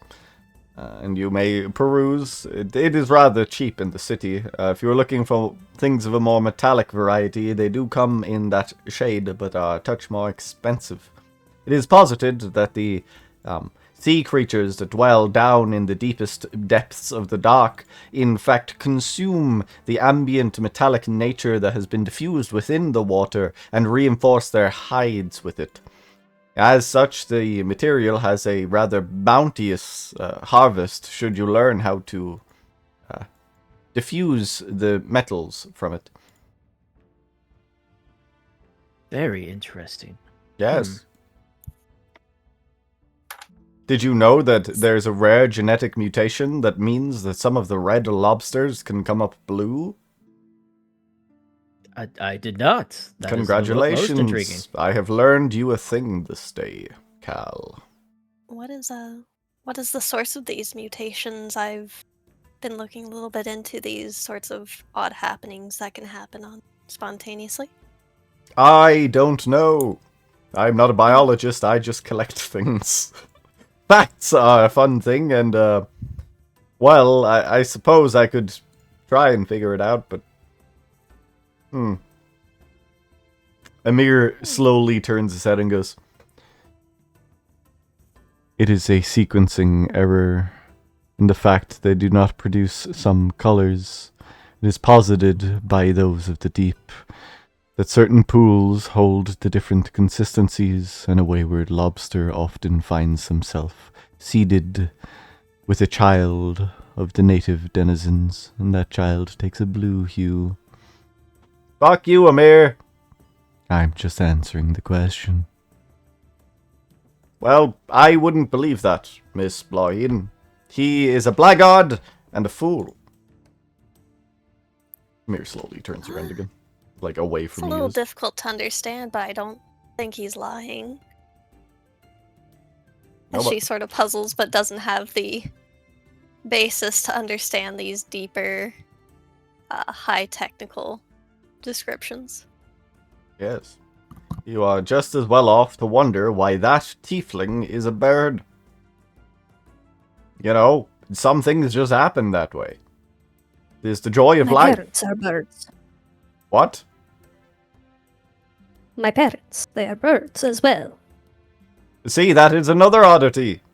Tieflings reproducing and making a similar looking tiefling. Often... They don't look like me.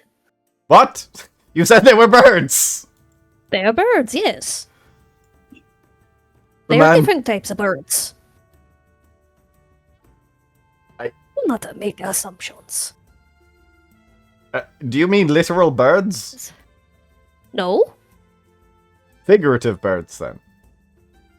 they are like me. Okay. A bird who can walk and talk. I think he means that they like look like a various species of bird. Oh, I guess that makes sense. Oddity solved. Okay. Man reaches into his waistcoat and produces a very shiny, like, rectangle of silver. He places it on the table, pointing in Rael's general direction, and says nothing about it. May I ask what that is? He's gonna pick it up and look at it.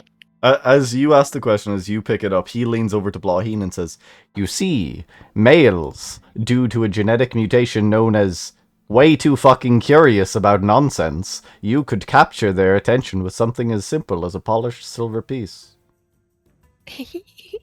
She giggles lightly and whispers back, "Is that why he's so fond of the giantess over there?" I would be fond of her too, but I'm just not so open about it. This is a silver What do piece you that mean was by- dredged up from... Don't you mind. That's a silver piece dredged from the depths of the ocean, polished by the current itself as it swirls around the southern tip of Lenon. It is said to be rust-proof and never degrade. That is very cool. Yes, Very interesting. I would sell it May to I you. have this? No, Oh, how much? I would sell it to you for approximately 14 gold pieces. I do not have that currently.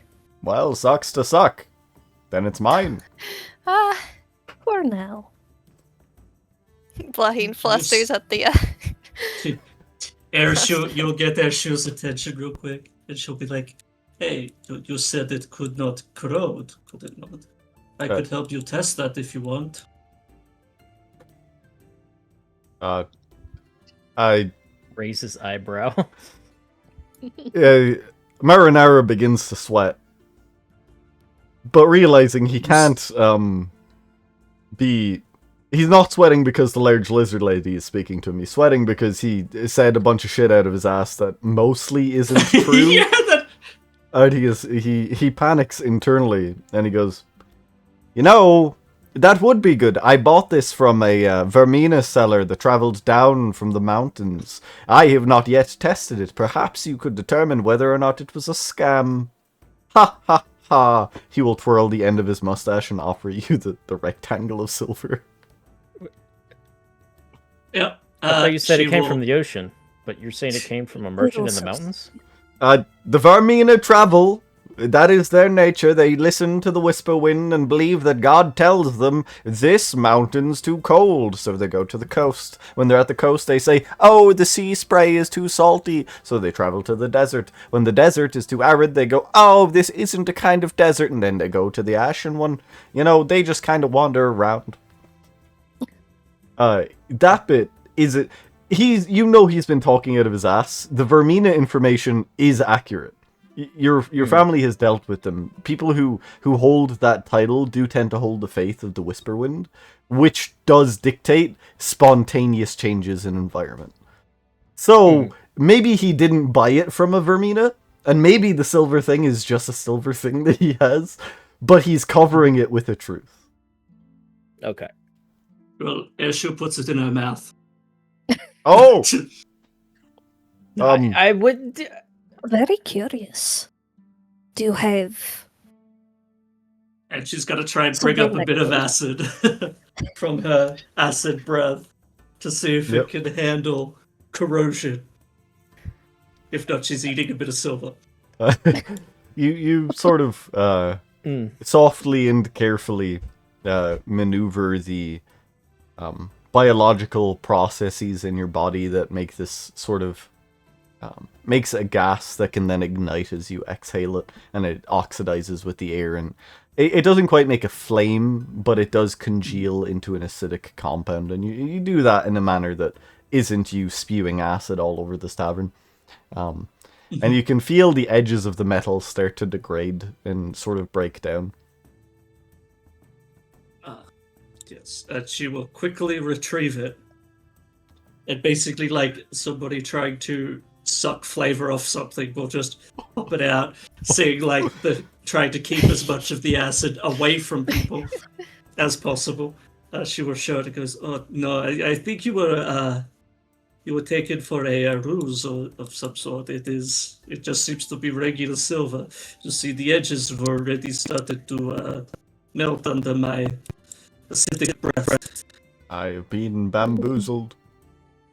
Swindled. Quite unfortunate. It's still pretty. It's not entirely a loss. Lahine tries to console Marinara. He'll look towards Rael and go, I'll sell it to you for 3 silver pieces. You know, you could state another story with it. It has been in the maw of a dragon and survived. It has some damage to prove it. You know, that Yes, is... but It's it is more no of a longer conversation piece. His expression changes at the suggestion from Irishu, and he goes, you know, that's a rather good idea. Dragon metal. You're rather clever, ma'am. Yes, I like you. He'll point at Irishu. Good. Yes, I will not sell it for 3 silver pieces. I instead will make the price 15 gold pieces. Again, no. That is fine. is not. Now I get dragon metal. It is a win-win. Yes. Powerful. Seductive, even.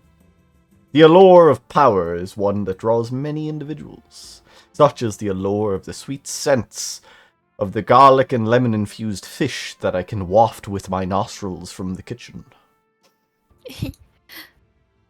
Would you two like to sit with us? Yes. If I that could one do moves that. over. He's pointing at Cal. Irshu will demurely vibe as Marinara continues. Well, it has been quite a productive morning. I did not think an argument over water being wet lead to such a cavalcade of events. The city is rather quiet as of late. I am sad about it. I miss when Mr. C would come seeking my arcane prowess to help in investigation. It led to a great sense of fulfillment when I got the bad guy. Ooh, Yes, congratulations on that. I am a renowned arcanist and collector of things.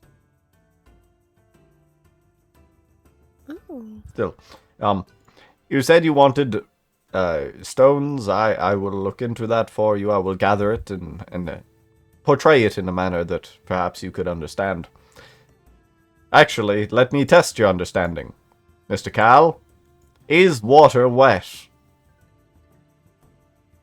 I would assume that it is both wet and not wet at the same time, for it is different whenever it is observed. Miss Blaheen, it appears you have traveled here with a coward. Oh, Still, no, he's sweet. naivety is the privilege of the youth, and I am beyond it.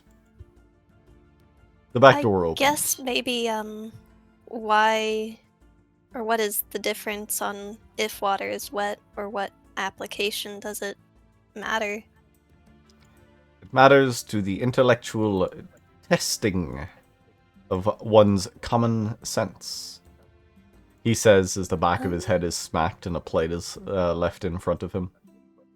Ranis then, almost like shuffling a deck of cards, pulls a plate from under that one and sets it in front of Airshoe. She will leave one in front of Blahin, move around, and do the same for Rael and Cal. Thank you. This looks Well, very delicious. Yeah, we it's use Thank you, miss. buckets to hold liquids that are wet and towels to clean up things that are wet, and they both work on water, so I think it probably is. yes. You see, his train of thought and lofty demeanor is diffused by the salivating of his mouth. Ooh. In front of you is a well pan-seared fillet of fish covered in a lemon and garlic. It's a rather thick sauce, but medleyed beside them is an array of fresh vegetables. You know generally that the town is not an agricultural town, but it seems that the Chomping Clam has, in some degree, used the capabilities of druids to aid in their providing of food, particularly in the herbal compartment. Marinara begins to eat. Yes. Nom, nom, nom. Thank you for the food. We just clink and gather. But I guess it's good that the city's been quiet. What things have you been working on? So, You choose down as a big Mr. bit. Manoir has been looking over spell scrolls. Oh, you are acquainted with Arthur. He is a good man. Rather arrogant in areas that he has earned being arrogant in. He's wonderful at spell construction and the understanding of magical items. I myself have been mostly just trading with sailors who bring me weird shit. I once found a net that was constructed out of I can never say the word, sea anemone. You know, the weird growths look almost like sacks. There's one that hunts by spewing out a lattice of material, and it seems that some dipshit made a whole rope out of it. So if you make a net from that rope and you put it on something, it spews smaller threads and engulfs the target. It is crazy. I keep it in a cabinet at home in case somebody tries to rob me. It is like a self-defense system. Does it work out of water? Yes, Oh, it is rather strange. that is a treasure. Let's see. Have you seen anything odd on your journeys, Mr. Rael? I've seen many, I think. What kind of oddity are you looking to hear? Trying to understand the unexpected things that just pop out in life. Well, I'm not really super magically inclined. Or Pandorian inclined. I know how it functions. I am of no aid for that, though. Forgive me.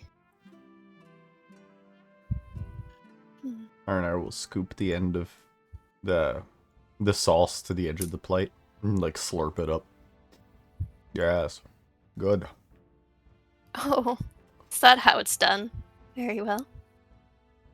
I was hungry. I hadn't realized that the sun had begun its slow meandering across the damned sky because I was busy arguing with Amir. Still, I will procure those things for you, Cal. Should I send them to Arthur? He is easy go-between. Yeah, I think that'll be just fine. Wonderful.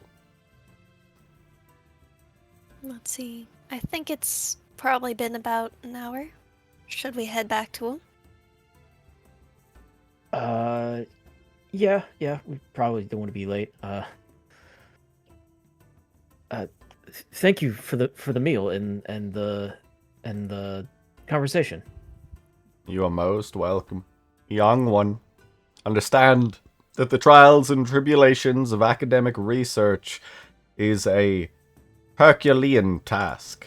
That is a word I found in a book. I do not know what it means, but I think it is a task of great difficulty. Rana slams her hand on the table and goes, "Would you ever just fucking shut up? Please. I can hear you in the kitchen. All fucking day." I am sorry, Miss Rannis. I will provide the gold to your dear husband. Right. Thank you, Sir Marinara, for the business and food. He'll nod to you. And thank you, Airshoe, Rael, for joining us. Yes. And hopefully we'll see you about. Don't be afraid to say hi. Come on, Cal. Yeah, I'm right behind you. He'll get up and with a little bit of difficulty, he'll sling his backpack on and put his notebook back onto the holster. Is that too heavy for you? No, yeah, it is, but Mm. I gotta carry it. Mhm. Perhaps then you It's- need a strong friend with you. Yeah, Maybe. yeah. Normally it's my brother that does all the carrying, but he is not here, so I must make do. And apparently, I need to build up strength anyway. What is a good idea? I prefer strength of the mind, not so much in the arm. Well, strength of the mind is fine and all, but strength of the body is how you keep running. I guess there is wisdom in that. You'll feel a little bit better once the food kicks in. Trust me. Maybe, but my legs are gonna be sore for the next 3 days. I can tell. You really need to do stamina stuff if you are this tired and you are just sitting down. Well, we had a long walk here, but thanks for the tip. Have a good day, and good luck to all of you. You have good luck as well.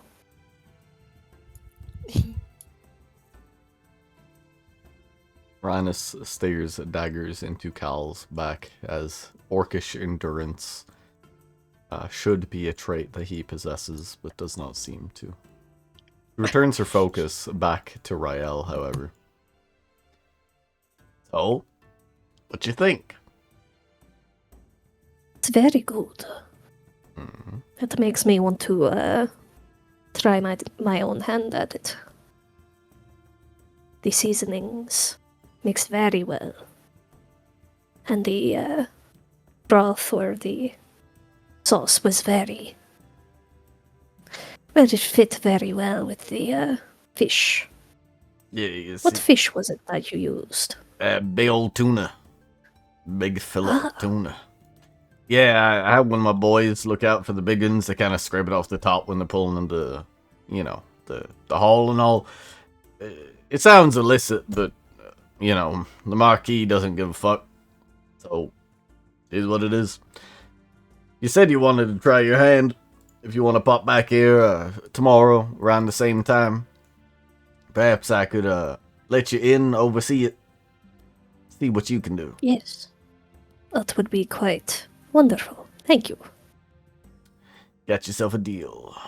And I got me a plan for dinner tomorrow. As she walks past Amir, she reaches into the apron. She pulls out a fish, not gutted or attended to, and places it in front of Amir, who claps his hands together, smiles, picks up the fish, and swallows it whole. She shudders as she moves by him. Nods knowingly. Has done that before. Marinara, leaving the money on the table, rapidly scoots off, seeing the point in time where Rannis is about to be in front of him again, and he will scurry his little gnomish legs out of the room. Damned. As Yellowkite grabs the dagger by its red, leather-bound handle, there's a look in his eyes. You've seen it only a handful of times, where sea elves can see through the most obscured of spaces, through smoke and fog. There's an instinctual incantation as they flare even brighter. It is said that they can see the ribbons that conduct most things, to analyze the construction, to see the object in question with a more minute gaze. It is odd, as those shining eyes hold recognition to the item before them. But recognition should not be there, as the edge of the blade is stained with fresh blood. Confusion wars in his mind as Naren speaks in slow tones. Would you like to attempt to overhear the conversation? Or would you like to join it? Can I attempt to make myself a lot smaller to better observe? Yeah, you can kind of shimmy yourself around a little bit, huddle, and maneuver. Okay, and as I do that, I will. I would have my staff leaning up against the wall, but I would just sort of have a hand on my head and just sort of slide the fin down the face as a sort of soft blue glow emanates, sinks into my eyes as I cast guidance on myself. And then I'll attempt to listen in while remaining conspicuous as I can. You can stealth and you can perception for me, please. Both can benefit from guidance. Thank you. You maneuver yourself, adjusting the chair that you were in and turning sideways in order to lean against a scaffolding pole. You hear Yellowkite first. This is a declaration of war, Naren. Why the fuck would she send this? There are so many things that are about to go wrong. At least this one we have warning of. Yeah, but she's been not...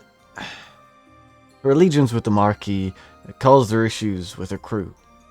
Now she's gonna kill the man? Well, if not kill, unmask. Kill the image of, perhaps. But she is looking for men brave enough to take the task. I figured you would be interested, considering your shared history. I left all that shit behind me. I left it behind me. Maybe it was for the wrong reasons, but I'm not there anymore. Not a kinslayer. I'm not hassling merchants. I'm not leaving families without fathers. I'm just here living my life. I didn't even think she saw me that way. Old passions run hot. Especially by proximity. And if this is an inclination, she will be here within the week. It is a sadness that we also... The conversation stops as the platform you had been inconspicuously standing upon almost hitches and creaks under even your little weight. Naren turns, attempting to get a look at you. I myself blocked from his side as he gets a look at me. He is starting to look in your direction. As soon as I hear the creak, my entire form starts to shimmer. The thin blue light suddenly becomes almost void-like.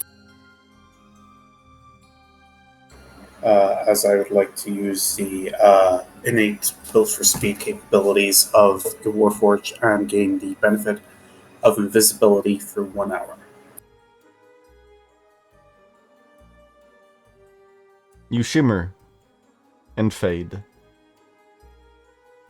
The molecular composition of the innate constructed magic, not casting light, but instead absorbing it.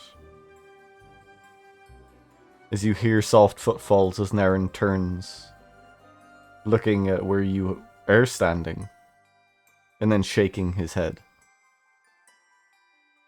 Yellowkite looks at him and goes, "Oh, what is it?" "I thought I heard something, but all this bother has me on edge, I suppose." He will return to his seat.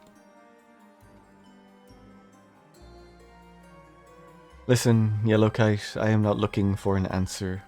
I do not particularly care for one. I am simply a messenger paying a debt. Whatever your decision is, keep it a secret. Her re-emergence is sure to be a loud one." Naren stands. He leaves the dagger in Yellowkite's hand, but he retrieves a sheath from his hip and places it on the table. Footfalls indicate him leaving, as he heads out the way he came. The moment I hear his footfalls sounding out, I'll lean back and keep a careful eye on Yellowkite. More importantly, what he does with the knife. From this vantage point, you can see that the dagger and the recently wetted edge of it bear inscriptions. It is strange. They don't look like magical runes per se, but they're embedded into it, akin to an item that holds an enchantment. Each segment of writing has about half a centimeter of space between it, like the spaces in a sentence. Yellowkite seems focused on this. His eyes go wide, seeing something that you do not. He sheathes the dagger and sets it at his hip. Almost instinctually, he reaches for the empty mug and presses it to his lips before realizing his absent-mindedness. He will get up and head to the north.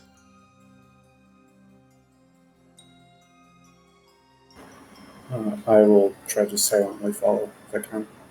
Do I need to reapply stealth? No, you're still in the same active scene. Your stealth is the same, unfortunately, as is your perception. As you approach, you hear the heavy sounds of chants standing up. "Hello! Would you like to play a game, Mr. Yellowkite? It could be your turn to win big! Ig! Ig!" He smacks the side of his own head and there's a rattling. "Sorry, that happens sometimes. Yeah, just give me one run of it. Just one is all I need." He produces a gold coin and hands it to Chance, who inhales, or at least appears to, as his chest pushes outwards, the slot compartment sliding a bit forward and a partition on his shoulder falling down like a lever. There's a soft whirring as each of the three slots begin to to grind into action. Yeah, well, I didn't think life was going to bring me this way, so maybe a bit of luck. Or a sign. Who am I kidding? He'll grab the lever and pull it. These slowly rotating segments rapidly ching ching ching ching ching ching ching ching ching sunk sunk sunk. The first one stops on what looks like a rusty gold coin. The second one stops on what looks like a fishing rod. And the first one stops at what looks like the skeletal remains of a fish. Yellowkite sighs. He pats the top of the rotating compartment. You know, I thought it was worth a shot. For only one more gold coin, you could still win big. Nah, I don't got that hope anymore. He will stride past the robot and out of your field of view.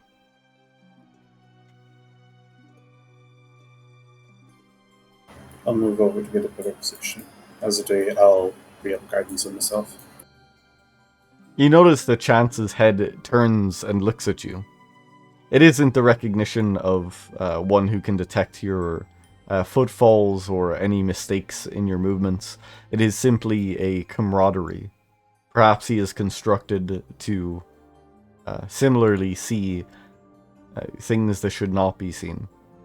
Recognizing you, however, he does not give any indication of a signal or betrayal. Yellowkite orders a drink. Carno pats him on the shoulder. And Montgomery looks as sour as always. It is difficult to catch the conversation from this distance, but it seems that Yellowkite has said something that makes Carno's perpetual smile almost falter. The man's reptilian eyes squint before he nods. Yellowkite pulls out a pouch from his waist. It is heavy. When he places it upon the countertop, there is the jingling of many coins. Montgomery takes the money and begins to count it. A practiced and efficient hand, assisted with a simple cantrip, as a ethereal one joins his two and begins to organize the money.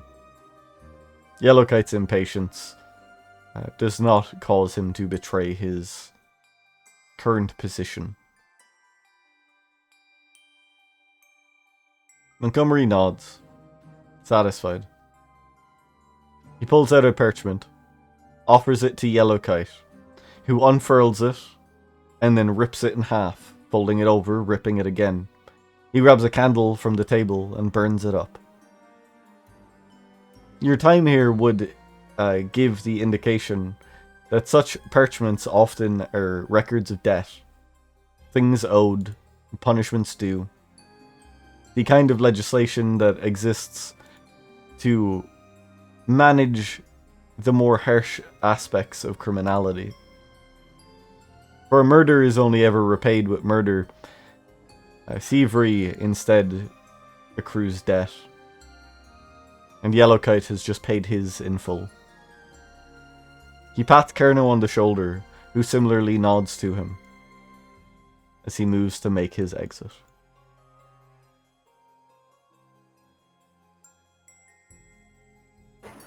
I'll try to keep pace with him.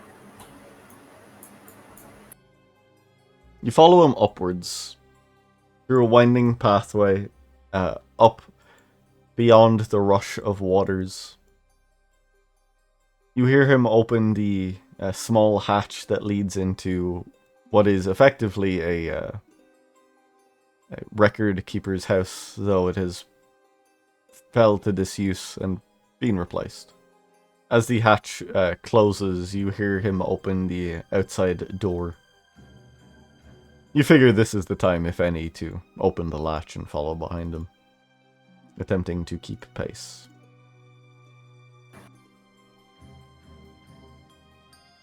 It's somewhat easy being obscured by an innate measure of your construction. And the man paces rather rapidly. He waves to some of the dock workers who similarly wave to him, till he reaches this building.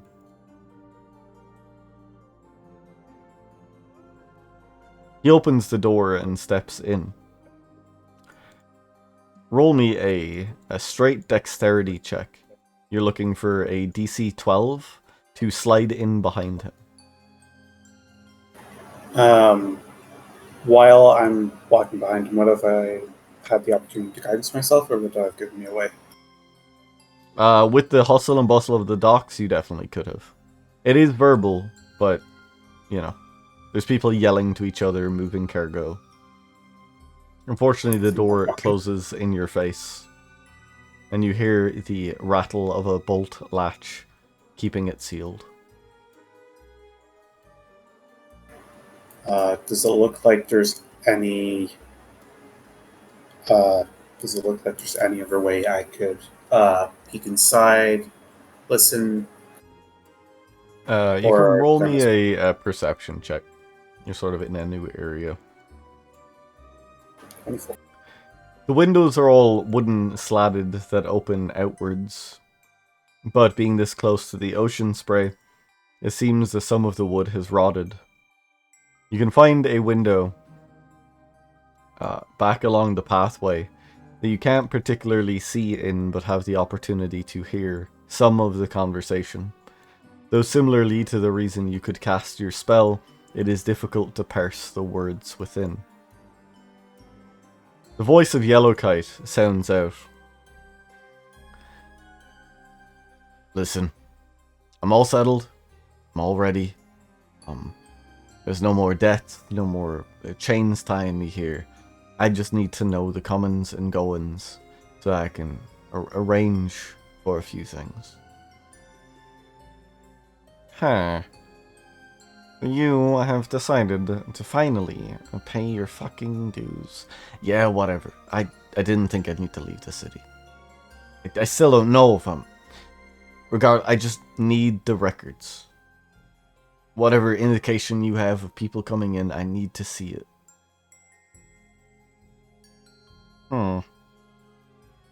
Money talks, Mr. Yellowkite. You should know this. Yeah, whatever. Name your price. 2 gold. Hear the soft tinkling of gold coins.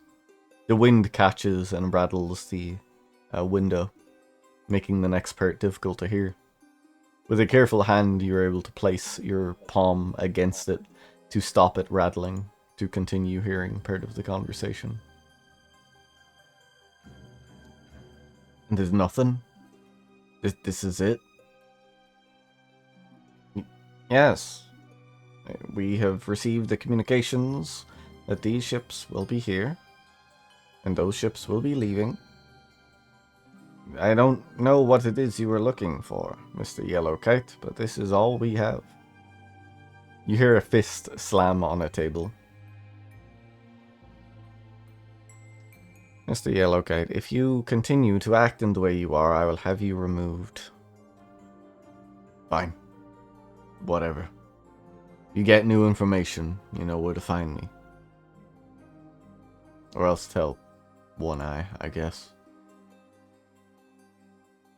Have you heard anything from Desdemona? No. She hasn't been here in months. She's off with the other one. Doing their business, I think.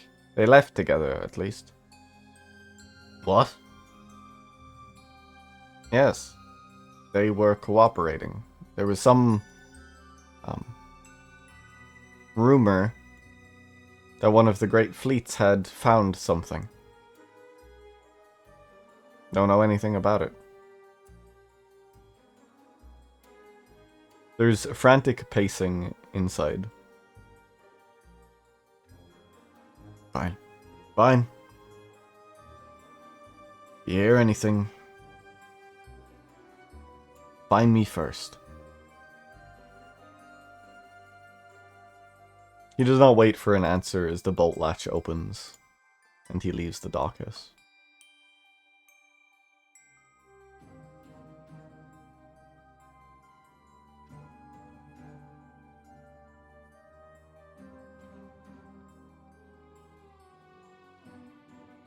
As he reaches these stairs, there's another man similarly close to him that puts out a ember leaf rolled cigarette. He goes, "Oh, hey, Yellowkite, how you doing?" "What? Hello, Even Bright." You know, I always thought it was kind of funny that, like, you know, you were down in the depths and I was up here working an honest job. You know, Bright, Kite. I guess it doesn't make any sense. How you doing? You look all dour. Please fuck off.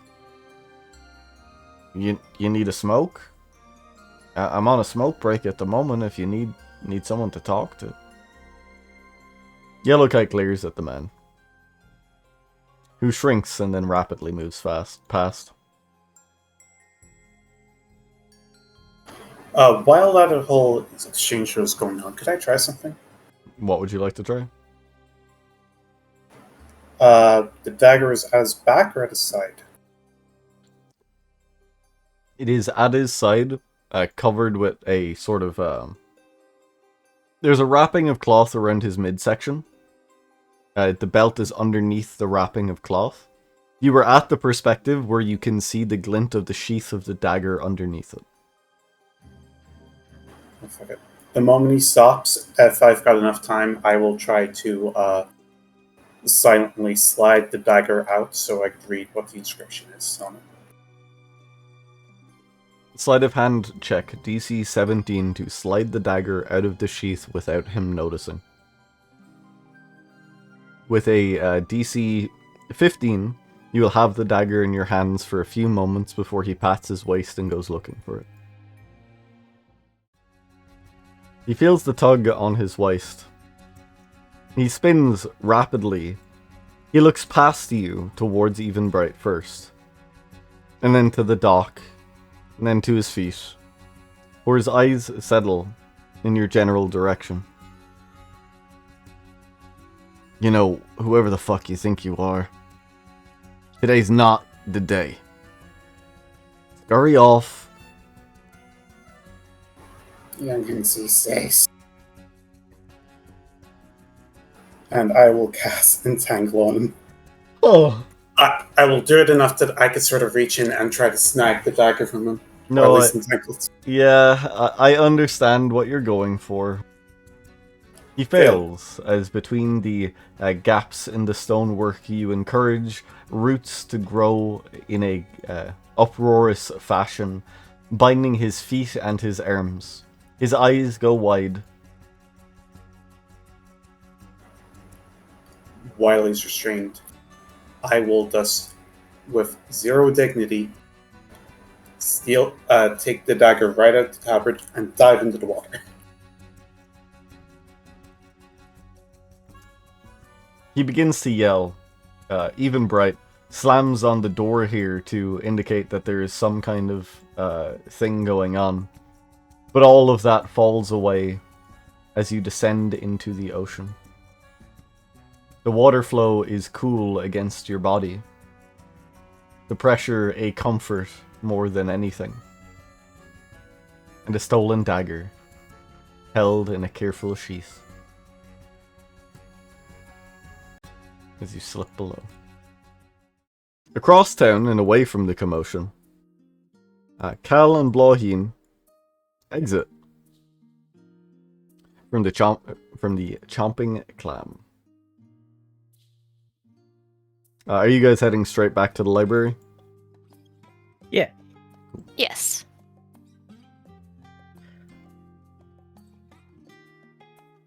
No, the people in there were interesting. The language is a little bit colorful, and while they seem to be arrayed at each other, they're also in good humor. Yeah, it's kind of like Dad's shop. But I agree, the language is a little bit more colorful. as you put it. Ah. Still, everything here is so bright and vibrant. I love it, honestly. Oh, wasn't the library the other way? Or No, it's this way. I think. oh. Let me. Oh, wait, no, there it is. We didn't get lost. So we put a hand on his shoulder, a sigh of relief. Oh my Okay. goodness. We could have been walking for so long. You step through. Yep, now it's gonna be 4 days. You step through, and Penny looks up at you, and then looks back to her notes as you make your way past up the stairs to the first hallway on the left. As you exit in, you see Ertho stood over a table. He has the vial of blood uncorked. There are several droplets of blood dripped onto a large scroll ahead of him. The vial is in his right hand. Absently with his left hand, he is weaving runes that is causing dictation to appear upon the scroll, as if he is writing. As you sort of make your way in, he turns. Oh, hello?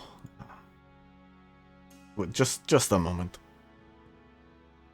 She gives a quiet wave and nods, doing her best not to interrupt his work. With a look up to Cal. The anticipation. And back to the scroll. He's not really so much paying attention to you or Ortho. He's kind of looking at the many books and the rune work that went into enchanting the cases. Kind of lost and observing. The scroll cases are ornately made. It is the kind of creation that you would suspect your father would adopt in time if the store ever became a more rooted style of establishment. They're heavy, as indicated both by the runework and material that is made out of, but also by the glass.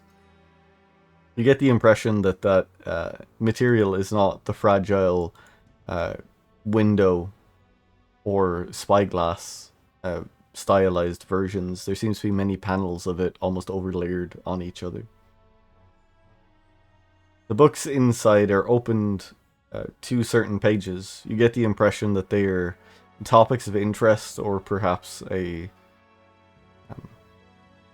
dictation of the contents. But the glass similarly seems to obscure some of the words from you, as if it is not allowing you access. It is an oddity, but an impressive one. Very interesting. Ertho turns. He keeps looking at all the runes. Yeah, Ertho turns as Blaheen approaches. He corks once more the vial of blood and sort of smiles. Well, there's no doubts, no. Yes, it is a sorceress talent you have. It is not a mutation of a frightful degree, which happens. Rampant problems could occur. You could grow real big, but sorcery tends to be a accidental connection. You see, the plane that we stand on is bountiful. There's a pulse in it, like an organ. And whether by intent or coincidence, you are listening to the beat of it. What does that mean? Means with some practice, we can keep those accidents, the outbursts or changes, to a minimum. If you listen to a song, you could learn its notes, no? Yes, that would be delightful. There we go. That would be perfect, really. There are further tests for me to conduct, of course, but for the beginning, rudimentary spellcraft is a good base for you to learn. I am sure you have been exposed to some of it from the Dusk Whispers, but I have some plans. Tell me, what drives you? What is the spark of inspiration in your life? To learn more about this, you mean? No, just about you. I Let me frame it in a different way. The Dusk Whispers and your friend Cal are academic. They wish to learn how to build a shelf, not because the shelf calls to them, but because the construction is important. It is a bunch of tools that they can use to build a cabinet, or chest of drawers, or, whatever the fuck else they want to make. Excuse my language. It has been a while since I have interacted with another sorcerer. I am excited. Why I am asking this is simply because though you did not intend to listen to the wonderful melody of the world, it is also dictated by you. If you love music, then your spells might resonate. If you love fighting, similarly so. If you love crafting, it is lesser so sorcery, but you could do so. Finding your passion and finding yourself is the heart of any sorceress pursuit. So understanding, maybe you like weaving, you like knitting socks, maybe you like cooking. Whatever it is, that should be the avenue that we start with, because that is your heartbeat. And then we can learn to resonate it. And her eyes fill with understanding as he explains further and makes the connection with the heartbeat of Pandora and the beauty of the song. And she nods and goes into it. I love the feeling of the light of being out and about. I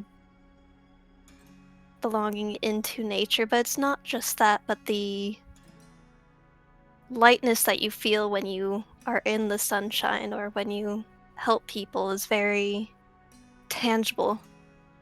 And I guess maybe when I started interacting with that, I started getting the daydreams and everything, and caused some chaos. My parents tried teaching me some of the elemental language, and I tried using some of that, and saying random magic words doesn't work at all. No, there is rhyme or reason, but it is not about he's less. He kind of pauses. He composes himself, takes a deep breath. The pursuit that we need to focus on is that your positive emotion is drawing this out of you. So we will maybe. There's not many gardens to frolic in. When the weather is good, we could go for a walk. There are entertainers here. We could listen to music. And we can pair that with some minor incantations. If we follow the cadence of your feelings, that should give you control. In saying that, there is always a hit or miss when it comes to magic. Your mishaps are a indication of that. You did not mean to call on the energy, and yet the energy was there. Energy with nowhere to go has problems. It is at that point Yes. that there's a sizzling sound. He pauses. He looks at Cal. He looks at you. Sort of scratches his head. And then he turns around. The scroll that he had been placing droplets of your blood upon isn't burning, and yet the portions your blood touch are rendering the material to ash. Uh, am I destabilizing your scroll? She sort of brings her hands up, not sure how to fix this. He tilts his head, casts a simple cantrip, attempts mending, which doesn't do anything.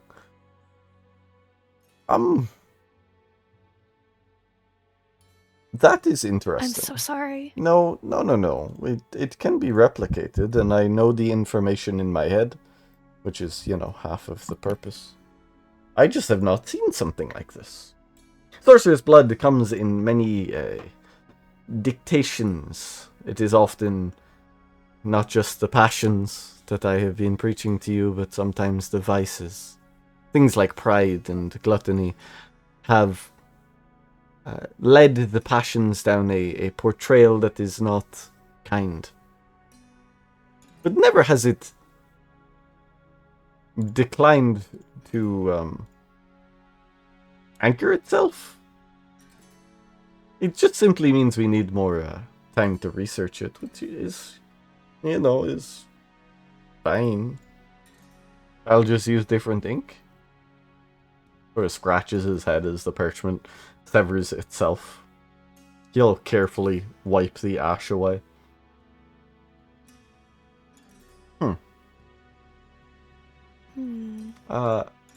I do have an avenue that I will pursue with this. Regardless of our excursions and delving into that which can help you resonate. The gnomes of Lenon are difficult to work with, but they are a kind sort. And I still have this, and he'll lift the vial that is sealed with transmutation as he had recorked it. It does not seem that the glass of the vial has begun to fade, nor the cork that he has placed within it. I can have them look into it. Perhaps it is a new strain. It is not unlikely we have only recently discovered wrath within the sorceress web. Maybe. I don't see wrath in you. Whatever it is. She takes a swallows with all this sinful or negative energy talk and is hoping for the best. He he notes and realizes that he is yapping. Even though it is relevant yapping, he sort of pauses, takes a deep breath. Well, you seem happy and healthy, which is the first step in anything research-based. If you are falling ill, that is a concern. If a couple pieces of parchment fade away, this happened before. It'll happen again. Don't worry about the weathers of time and look to better things. This is a nice city. It has wonderful people, for the most part. Whoa. He sort of snaps his fingers. Life is... Ooh. Huh. There is one other person I will confer with on this subject. I will find him tomorrow. There's a man in the city, a Warforged, named Mr. C. He is an investigator. He looks at, admittedly, mostly, records of cargo being moved, but occasionally into magical anomaly across the countryside, and misuse of goods and thievery. He has a good eye for things. I will loop him into the conversation, and perhaps we can learn more.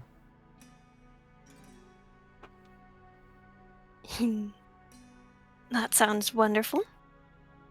And yes. No, it's been really enlightening. I think the root of it is probably just feeling that life is beautiful in a lot of ways, and I have learned some basic magic, so hopefully it won't be too taxing on your time. Is there... He just kind of scoffs and shakes his head at the mention of taxing on his time. It is clear that he has wrapped himself into this, and you are extending a kindness that he instinctively is kind of like, no, it's fine. But he will kind of scoff and cut you off a tiny bit and go, don't worry. You know, time is something I have, and pieces and passions are many.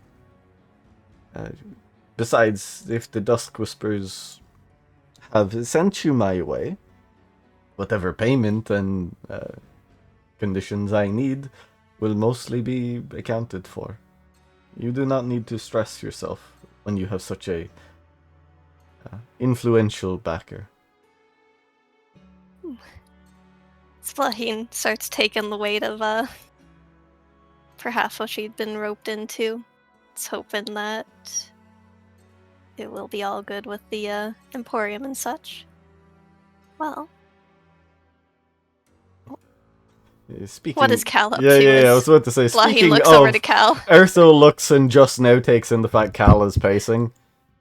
Are you lost?